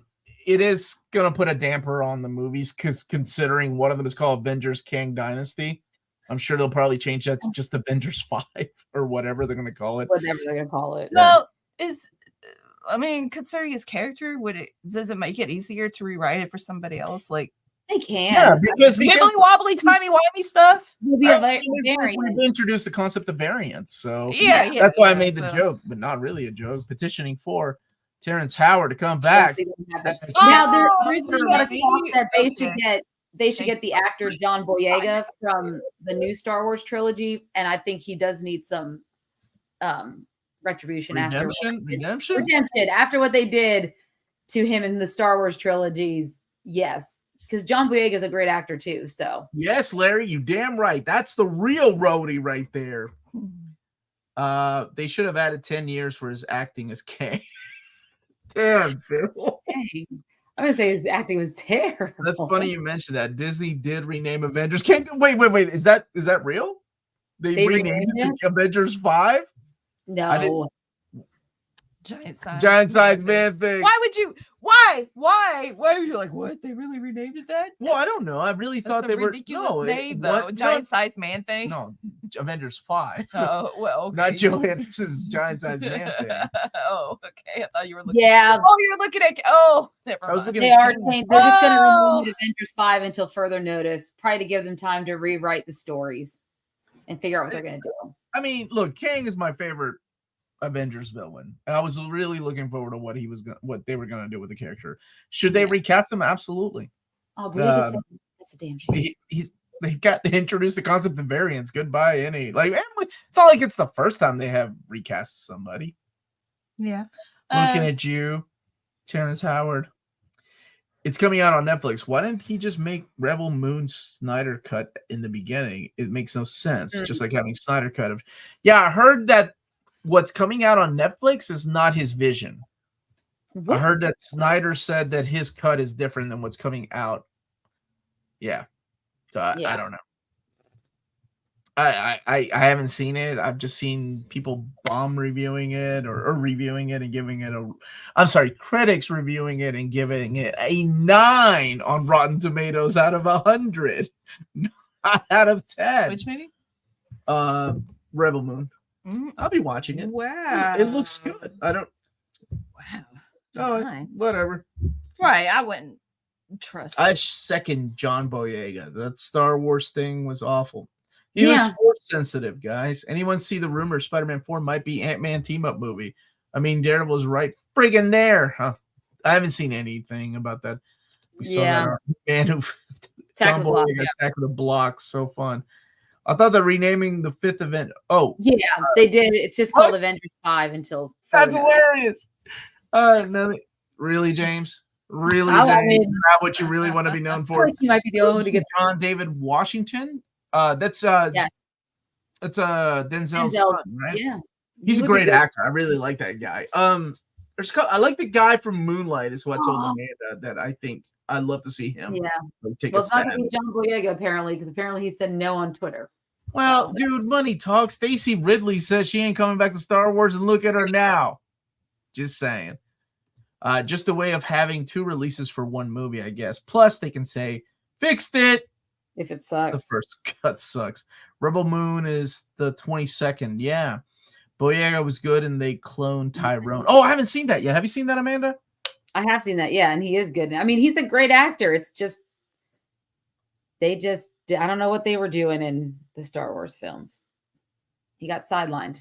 I tell you what they were doing. They were having a shit sandwich because J.J. Abrams started it, and then in came Ryan Cool. What was his name? Ryan, the guy that did Looper. I love that movie. Oh, and I want to watch that again. And he's doing all these. You would probably like the Glass Onion and Knives Out. Those are good movies. Oh, Ryan Johnson, yeah. Oh, I don't, Joe. I think he's not talking about Mahershala Ali. Who's the gentleman from Moonlight again? The name that you were saying? Oh, from Moonlight? Oh gosh. Wait, somebody said a name. If you go back, hold on, I'll tell you who it is. Let me look at that text message, and I was like, oh, I don't remember. I texted you who Trevante Rhodes is who I like. Oh wait, because you wanted to cast him in something in the DC when we did the. I really like that actor, and I really hope that people don't forget about him. Since we're down the rabbit hole, when's the next Omnium announcement, Omar? I think I'm gonna put it on Patreon this weekend because it's Christmas Eve. It'll go up everywhere on Christmas Eve, and then this weekend on Saturday if you're on Patreon for early access. We need a Snyder cut of the Rise of Skywalker. Omar, you've never finished that thought. Good question. No, Larry, I'm sorry. I don't like Seth MacFarlane. I don't apologize. I like the first 2 seasons of Family Guy, but I think the jokes go on too long. and that usually isn't my type of humor. He has a lot of sexist and like that those kind of jokes. Like it's not like I'm one of these guys that's like, oh, I was gonna say no, you're not. I'm not. I'm not easily offended at all. I'm fucking Gen X. You just don't find it funny. I just don't find. I find it too long to get to the punchline. I like quip, like fast. That's my kind of humor. Sophomoric humor, absolutely.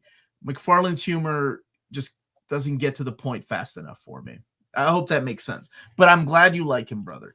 Oh, you mean like Peter gets his knee hurt and he's like, oh, and he goes on forever. Yeah. Or the chicken fight, right? Like the chicken fight in Family Guy seems to be a thing that people really love. And I'm like, whew, this is going on. I like Brian and Stewie the best when they're together. That's my favorite parts of Family Guy. There are some jokes that I do like that are, is Family Guy like South Park? That's the question. Like, yeah, but for like, do they get a pass? Because it feels like South Park can still joke like the way they were joking 20 years ago. Oh, right. And they get a pass. Nobody's like trying to cancel South Park. But this Family Guy get a pass too? The Creator is now on Hulu. The Creator. Oh, sorry. If you've not seen The Creator, that's a good movie. There you go. I don't know if it'll make it to my Amanda and I will probably do our favorites of 2023. Yes. Like we did last year. I don't know if it'll make it on my list, but it's definitely one that people should watch. It's a good movie. Craig, I appreciate you typing all of that out. You damn right, Craig. 10 out of 10. Say it. I haven't seen the Orville. I'll be honest with you, brother. I haven't seen the Orville. We saw the Dune Part 2 trailer. Oh, I cannot wait for Dune. That's one of my most anticipated movies. It's just nothing seems interesting. What? Like, sell me on Dune. Amanda, are you excited? I mean, I'm gonna be honest. That first movie, it took me. She likes Zendaya and the poor and that skinny dude. What's his name? I like Timothy Chalamet, but only when he's a white rapper on SNL. That's all I like. Okay, so why is Dune awesome? Dune's got so like Dune is like, to me, is amazing world building. I love the books, but the movies, the way that this new movie's done, it's like they've gone back and said, okay, what if we had a budget and made this fantasy or this sci-fi world and truly give it love and care that it deserved, like when they tried back in like when John Lynch was directing it, and then he had to step away in the 80s.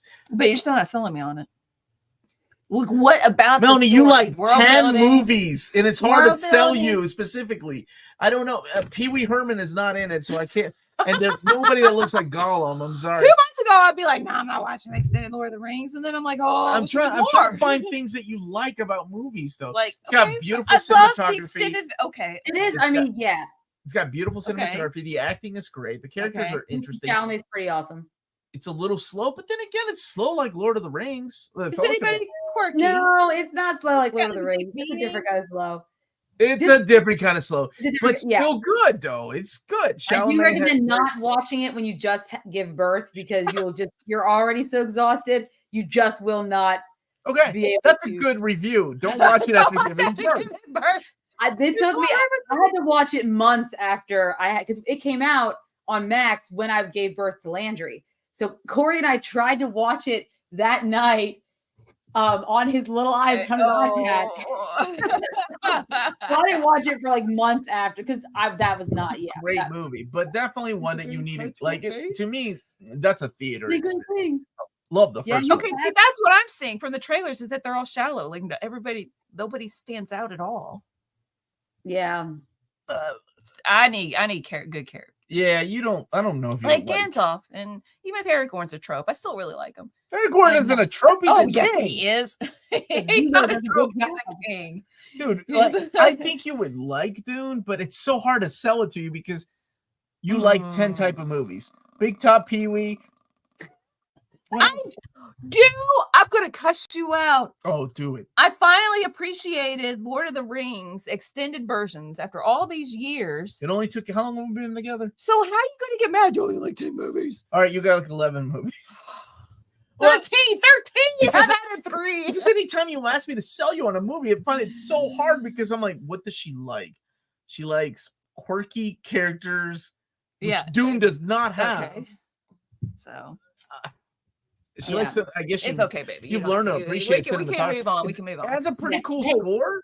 That's what But Craig, I was the same boat as you, Craig. When it came, I didn't see Fellowship in theaters. I had to see it when my parents got the DVD, and so same with Harry Potter, because Harry Potter came out the books in like what 97. I was prime reading age for it, but I thought they were too kiddie, and then I didn't watch the movies either until my best friend Megan bought the first 3 books for me as a graduation present my senior year. And that's when I got obsessed with Harry Potter. It's like way like they already had like 2 movies. They already had 4 books, 5 books, or the things that just come out. So I feel you, Craig. I feel you. Oh, Joe, I love Blues Brothers. I showed that scene with the nun whacking them upside the heads and then falling down the stairs. The film studies class. I love Blues Brothers too. That's a good one. It's so good. Dune should be watched because it has deeper themes than basic action movies. It does. Themes. Very important to my wife. Good one. And Brent, I just want to thank you for emailing me. You have the sweetest emails. The power of women in positions of power, ecological collapse, the thirst for freedom from oppression. Look at that. There you go. Thank you, Brent, for helping. And on top of that, Oscar Isaac's beard kicks ass in that movie. It's a very nice beard. And it's Oscar Isaac, so. There you go. Is Willem Dafoe in that movie? I don't think Willem Dafoe is in no, that movie. You only watch any movie with Willem Dafoe. Jason Momoa is, and for a lot of women, that usually does the trick. I do like Jason Momoa. He's in it. No, you don't watch Dune. Yeah, the book is great, man. The book to me had some of the best, until One Piece, I can't believe I'm saying this, had the best world building I've ever read in a book. Oh, One Piece world building is good. I love the way One Piece world building is like, there's more. It's the best world building I've ever read. Like, so much more maybe than Brando Sando, but I've only read like so much. Right. Dune won most Oscars in 2021 for Oscar Isaac's beard alone. No, I don't love Blue Brothers 2000. I watched that years ago. I think I've seen it one time in the theater, brother. No. I don't. Sorry to watch it again. Was there a third Bruce Brothers film? I feel like there was. I don't know. Oh, dude, the original Blues Brothers is so good. That freaking chase scene to this day is some amazing like chase scene. It's so good. I love that Neil Gaiman doesn't seem to care. J.K. Rowling ripped off Harry Potter for his books. I just talked about that in my Tina and I did a TikTok video. And I was like, she's like, what's Books of Magic about? It's a little boy I knew what you meant, Brent. that wears glasses. And his destiny is to become the world's biggest sorcerer. And she was like, Harry Potter? I'm like, no. To be fair, Tim Hunter. Like, but look at Tim Hunter in those books, and you look at the book covers of Harry Potter, and you're like, I mean, there's only there are tropes. Eventually, I heard Fellowship was an it's epic adventure movie, so I came to my senses and rented it on DVD. Watched the 20-inch CRT TV with no surround sound. My jaw never left the floor. Wasn't it so good? Like I'm trying to think of another experience. Oh, he like had a that. pet owl. Okay, that is. He had a pet owl, and was destined to become the most powerful wizard. OG Blues Brothers, one of the best movies. Oh man, have you seen Blues Brothers, Amanda? No, I have not. That was SNL before what I would have watched SNL for. Oh, and but I've watched it because of my parents. It's right? so much more than SNL. It's it's just genuinely good. So they rip off the country dudes. He just took it. Oh man, it's so good, dude. I love it. Florence. That's enough for him. That's enough for you. That's all you need to say, man. Florence Pugh and what? I'll go see Ace Ventura 3. Florence Pugh and Ace Ventura 3. I don't know. I hate those movies. I remember watching Fellowship and seeing the opening. Can you click on that, baby? Uh-huh. And seeing the opening battle scene and thinking, this is not Braveheart. It was better. Yeah. Joe says you should watch it. See, I posted about Reboot Original PAL D1 Masters. What? What's PAL D1? No, PAL is the European, that's the European setting, how they watch television. because they have different colors and stuff. Wow, that's awesome, James. I can't watch John Landis movies anymore after what he did. I don't know what he did. I have to look it up. Are you talking about the Twilight Zone movie, Craig? If that's what you're talking about, because that was a horrible thing that happened. Absolutely. Also, holy crap, man! If you haven't seen a John Landis movie since, that would have been like American Werewolf in Paris, right? Or London. Yeah.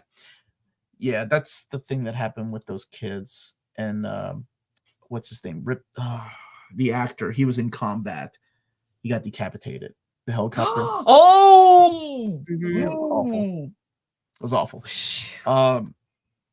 Yeah, and Florence Pugh is also in the English dub of The Boy in the Heron. Oh, a lot of famous actors are. That's why I kind of want to see the dub version. Vic Morrow, thank you, Hamza. Yeah, Vic Morrow's the one that got killed in that movie with the two little kids. It was awful. Lucas read Dune and just pointed different things. Yeah, I mean, if you think about like, there's a lot of things. The spice and all that. I mean, there's a lot of things. Oh, is the spice the Force? Or did you just know midichlorians is the Force? The hell? Yeah, like is the spice? What do you mean he stole the spice? What was the spice was from what's the equivalent? Dune. Yeah, what's the equivalent? They use spice in Lord of the Rings. Star Wars. Weren't they spice? Mm-hmm. No, Craig. It's okay. It's okay. Yeah. How do I not know this? Yeah, the two little kids died too, and it was awful. Yeah. And if you ever watch the trial, man, it's awful. Like to see what happened. But yeah, that's not really the way I wanted to end that. We can end it by saying, if you love Lord of the Rings, yes, go and watch the Superior Rings of Power. Spy smuggler. Which you have first. If you love Lord of the Rings, if you love Lord of the Rings, don't watch Rings of Power. It's awful. So bad. It's my god! Like it's so hard, like to do a prequel and do it justice. It is the most expensive show, and it's beautiful, right? Like it's beautiful. There are a lot of beautiful things in that show that I like. Great production, yeah. I just wish the writing was better. Yeah, I just wish the writing was better, man. Like, Phil, 20 rings out of 10. You gave me a better option. See, Phil gave Venom 30 rings out of 10, though. So just saying that. Omar, is this the better option? If anyone but you makes more money than Aquaman 2, you'll have to do a pre-recorded review of Poison Ivy Volume 1. What? If anyone but you? The movie. The movie. I was like, what? More people than me make more money? What? I honestly do wish it. I hope it does. I don't know. But it's fine. I agree with Omar and Amanda on that show. Thanks, Leo. It's good to see you, buddy.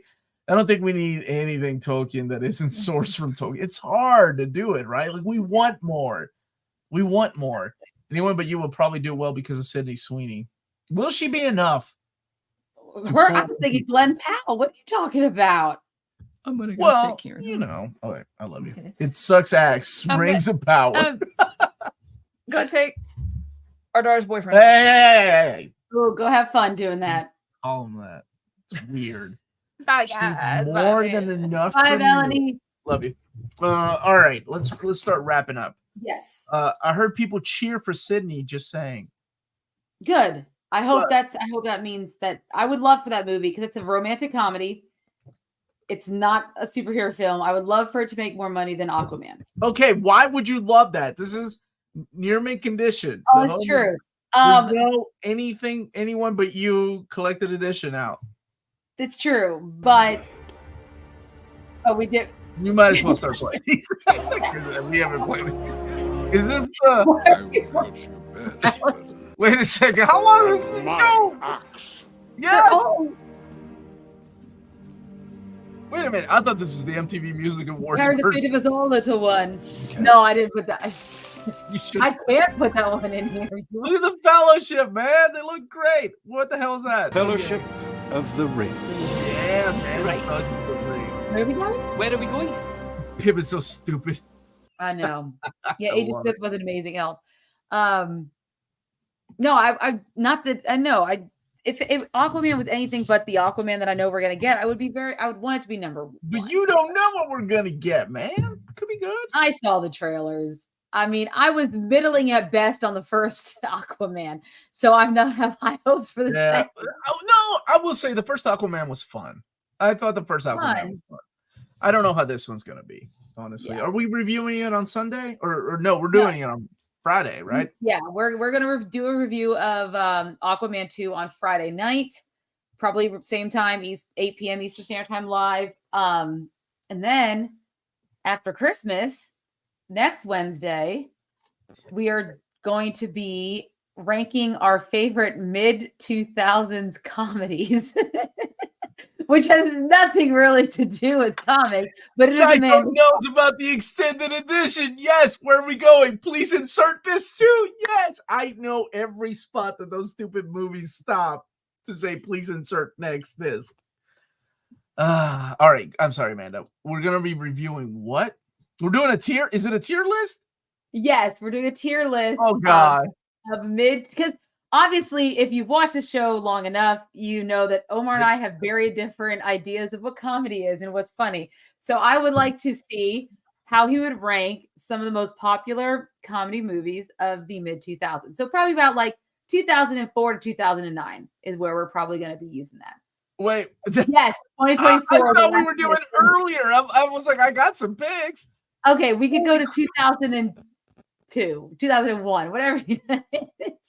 Can we start like at 2000 to 2005, please? I think right around that time. No. When was Tropic Thunder? 2008. So I'm in the realm. That's where we stop. That's where we stop. No, Justin. I have a hard time after that. Because that's comedies from mid 2000s, not mid movies from 2000. That is correct. That is the golden age of comedy. Yes, Amanda knows. The golden age of comedy, really? Not Mel Brooks. Not I chose it because it's my birthday month, and for me, that would have been the coming of age comedy from like of where I've developed old school. Would have been. I didn't say old school is on my top tier, but it would have been in the. That's so on your top. It's got. I think it might be on mine. I really like that movie. So there we go. We're going to see next week. And then, yes, after the new year, we are going to go into uncharted territory. And we are going to take a look at Shyamalan's The Last Airbender. What? The question wasn't really that bad because I can't think of a better way to start 2024. That's on the schedule? I thought we were going to do like our favorite movies and stuff from 2023 or the best of 2023. I mean, we could do both of those things on that stream because I feel like The Last Airbender won't take a full 2 hours to discuss. Or maybe it will. I don't know. I haven't decided yet. Best of 2023. Barbie, Oppenheimer. The Marvels. I like the Marvels. People like. I don't understand why people gave it shit. Now I understand why they didn't like Ant-Man 3. That movie. Dead Reckoning Part 1, Indiana Jones: Dial of Destiny. We've got a lot of things to rank in 2023. Oh, Indiana! They really broke my heart. Might just be doing a tier ranking. I just love tier rankings. They're so much fun to do. Then we can talk about all of it. Godzilla -1 was a masterpiece. Oh, yes, I loved it. I got to see Monty Python's Holy Grail. Nice. I loved it. I still think so that's great. Meaning of Life is my favorite Monty Python movie. I love it. Here we go. Bad. Oh yeah. We actually have that. Except for the fact he's in a bad, terrible, bad movie. Can we talk about the upgrade my backdrop and me in general have gotten since I did that? I knew you were going to compare yourself to old you. That's why I kept it. Golly, Life of Brian is great. I love that movie too. Well, when he has him ride out Roman go home, I love that. Godzilla's top 3 for me. Yeah, Godzilla's up there, man. I should watch it before we do our review. And that's kind of why I was like, let's wait. I do want to do a review, but I also want to make sure I can see some of the things I haven't seen yet. I watched Transformers: Rise of the Beast last night. Oh, good for you. Good Craig, job. God bless you. God bless you. Yes, Meaning of Life is my favorite. Oh, Meaning of Life is so but I didn't eat them. That ending is so good, man. I love that movie. That will never get old. That Old Amanda video is iconic as Roger Ebert talking about. That was the B movie. Oh God, yeah. Movie. I know what you're talking about. Yeah, he was that. Let me know, Omar. I'll show me, and we'll scare that little boy. Just in Bad Boys 2. Well, Bad Boys 2 is so good, man. Dude, I still want to do that. This kid, he's a good kid though. So I can't say anything. I saw the trailer of Aquaman 2 before the Killers of the Flower. That's one that I haven't seen yet. Killers of the Flower Moon. We can on Apple TV, right? It is on Apple now. Already? I don't know. I thought it was. Yeah, I thought it was an Apple film. And I was like, oh boy, Aquaman 2. Yep, that's how I felt, Leo, when I saw the trailer for the first time. Oh yes, please see it before making your choices. Yes, I do. Yes. Wait. Godzilla -1. There's a couple of things I need to try to see if I have time to review them. You should do it. Was it really that bad on Mortal Engines? Leo has been wanting us to talk about that movie for a while. Yes, he did. Ooh, I really like this idea. You should do a director and do their filmography. Yeah, we can do like you Bowl or M. Night Shyamalan. Can we pick anyone else? We already talked about The Happening. We're gonna do Last Airbender. Dude, we're right around the corner from my birthday month, and I can't wait for that. It's my 340th movie this year. It's been quite that is a lot of movies, my brother. Impressive. Sorry, I meant it's iconic as Roger Ebert talking about much hated the movie starting. North. Oh my God, I remember that film. What was the movie? One of those. The film North, he was like a little kid who, oh God, I can't remember what he did in it, but I just remember renting the VHS to watch because I was trying to get my Elijah Wood filmography up to date after seeing The Fellowship, and I had a crush on that stupid little Hobbit. So I do think, like, this was definitely a career booster for a lot of actors in this particular Lord of the Rings, right? Like Sean Bean, for example, or who's Hugo. I mean, he went on to quite a few like Oscar nominated films. I don't think Hidalgo from Disney would have done as good if he hadn't already been. He was such a good Eric. I can't believe the studio actually wanted what's his face. He was in Queen of the Damned. Stuart. Oh God. What is his name? Come on, Amanda. He was a pretty boy. Wasn't it Skeet Ulrich? No, it wasn't. No, it was like Stuart. Oh my God, what is his name? Stuart Townsend. There we go. Thank you, adorable Brent Hogan. Yeah, he's on top of it. That guy. They actually wanted that guy, and I was like, what? Yeah, no, I'm glad that. Wait, Aragorn? He was way too young at that time. Orlando Bloom blew up because of this. Yes, I mean, then he had Caribbean. You're right. Elizabethtown, film where I used to live. Elijah Wood was in The Faculty. Yeah. I really like the Amanda month. Like, I like our months because it's like we get to review movies that are outside of our comfort zone, or look at things and talk about things that are outside of. I don't even want to call it comfort zone, but things that we normally wanted to talk about, right? Like I really love doing the review of Planes, Trains, and Automobiles, even though it was pre-recorded. Like, it was a movie you hadn't really watched, and I loved introducing you to that. So I think, you should do that with me, with movies that you like that are considered. Mean Girls? I love Mean Girls, dude. I went to dinner to see. I was on a date. The girl that I was dating at the time really, really liked. What's her name? She was in Saturday Night Live. She wrote it. Oh, Tina Fey. Tina Fey, yeah, she loved Tina Fey. So I was like, well, yeah, let's go see it. I loved it. I love that. How old that movie is sometimes.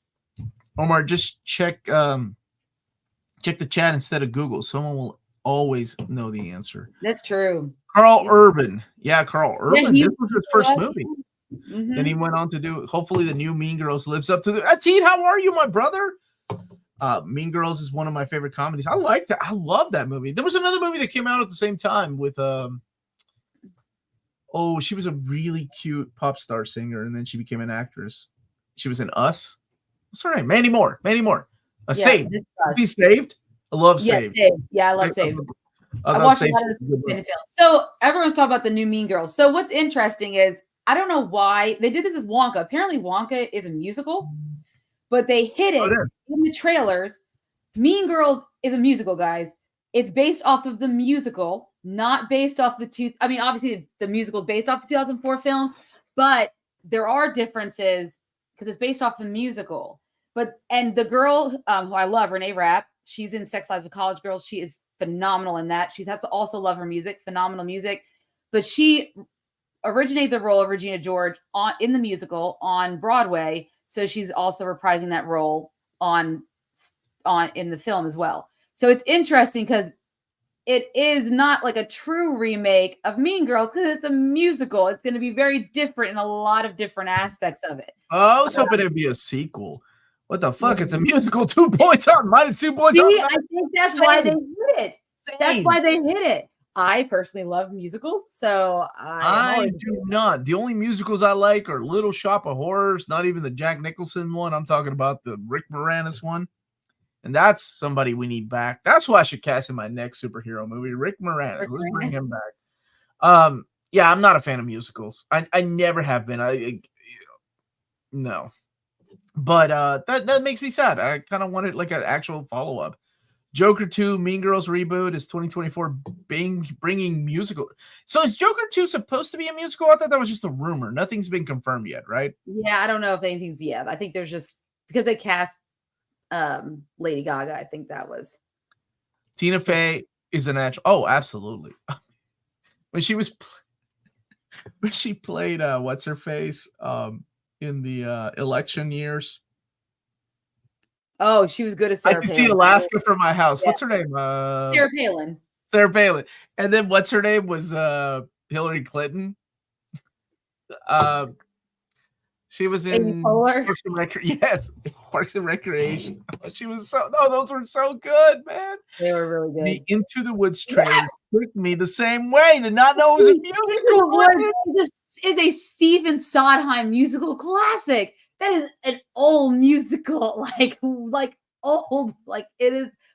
Oh my god, it's a fantastic musical. Now, are you like me? Do you not like musicals? Because I anytime I'm forced to go see a musical, like I said, Little Shop of Horrors, solid. I love it. I love it. I love karaokeing it. I don't know what it is about musicals. I just can't. I can never get into them. I don't like musicals at all, but I'm not a huge fan of film versions of musicals. Some of them have won, right? Like Oscars. West Side Story did. Did it? The original one, right? The original, not the new one. And you're right. Okay. RRR was Triple R was a different beast, though. That wasn't really a musical, the whole thing. But I mean, like Greatest Showman's technically a musical, and that's a fantastic film. I love it. I'll take your word for it. And so is La La Land, right? Like La La Land. Yeah, and that one did not win the Oscar for Best Picture. I just got into every movie expecting it to be a musical. Veep. You should, as you should. Veep was a good show. That was Julia Louis-Dreyfus, who's still absolutely stunning, gorgeous woman. I just got into every movie. Oh yes, my favorite musical is that one episode of Scrubs.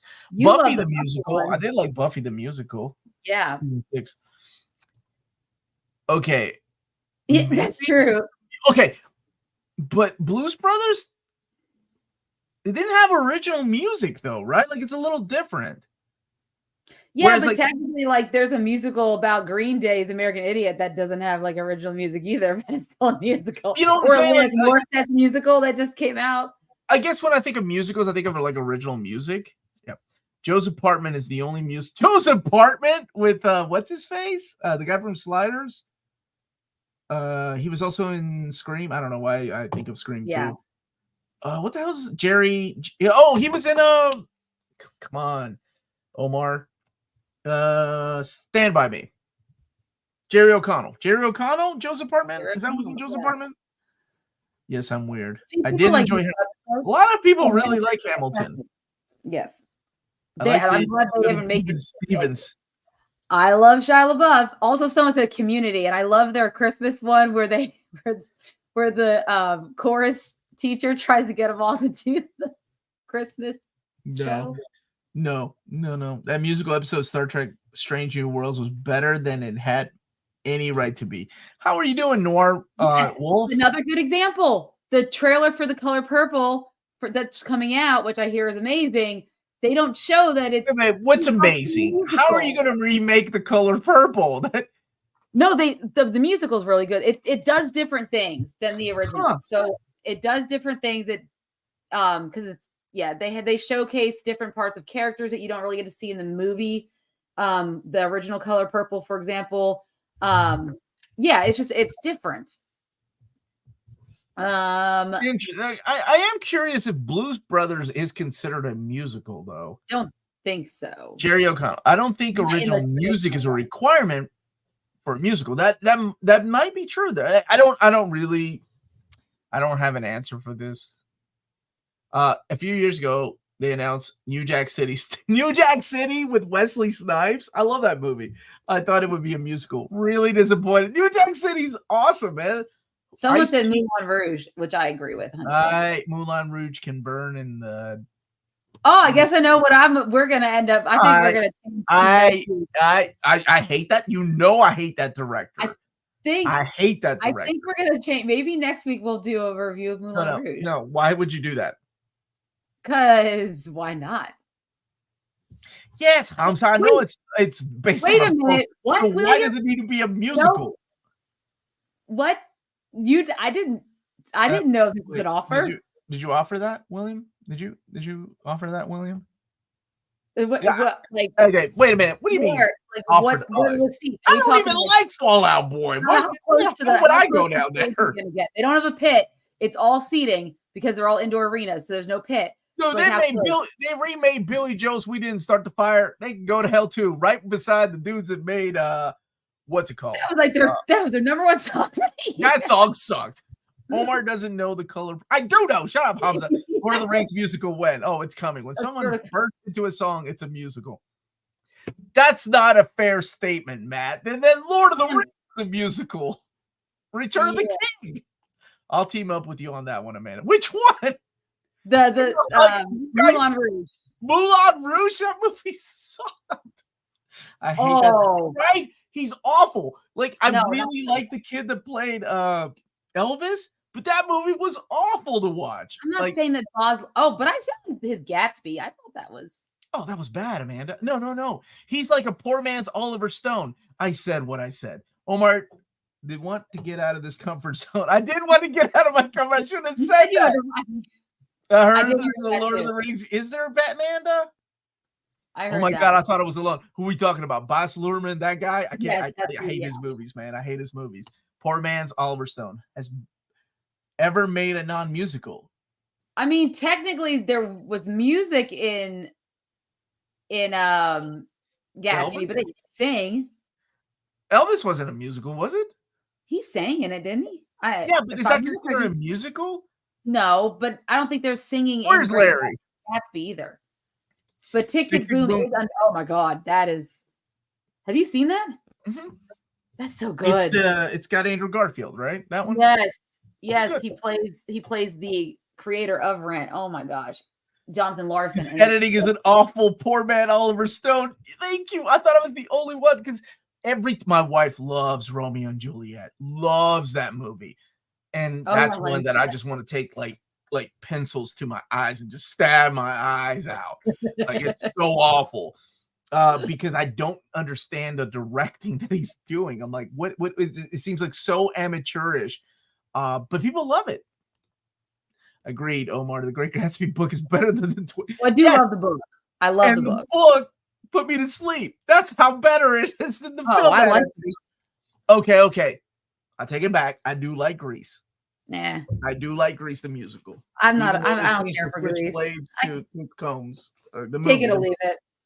Grease is not one of mine up there. Really? I don't know. Give me Phantom of the Opera. Give me Jesus Christ Superstar. Give me Yep. Like any of that stuff. Jimmy Eat World is opening for Fall Out Boy. Jimmy Eat World is one of my all-time favorite bands. You're right. Yeah, I like those guys. I will get to see them twice I will get to see Jimmy Eat World and Fall Out Boy 4 times this year. Where are you spending your money, man? You got to save them, man. You got a retirement coming up. 3 times. at Fall Out Boy's tour. These tickets ain't cheap. These tickets they're both coming. They're both will be at the When We're Young Fest in Las Vegas, and so I will be also going there. So yeah, I think a musical is where I just don't care for it, Lenny. I don't hate it. Just don't care for it. It's not one of my like go-to musicals. Though I did watch musicals more than I do. Pink Ladies show on Paramount Plus. Well, you lost me there. I think a musical is where a large part of the narrative is done and sung, often for no apparent reason. Okay, that I will give you, Larry. So if that's the definition of a musical, then Lord of the Rings isn't a musical, and Blues Brothers isn't a musical by that definition alone, Larry. Grease 2 is clear. No one has ever said that, Hamza. I like that you joked. Like, Sweeney Todd's the funniest musical I've ever seen.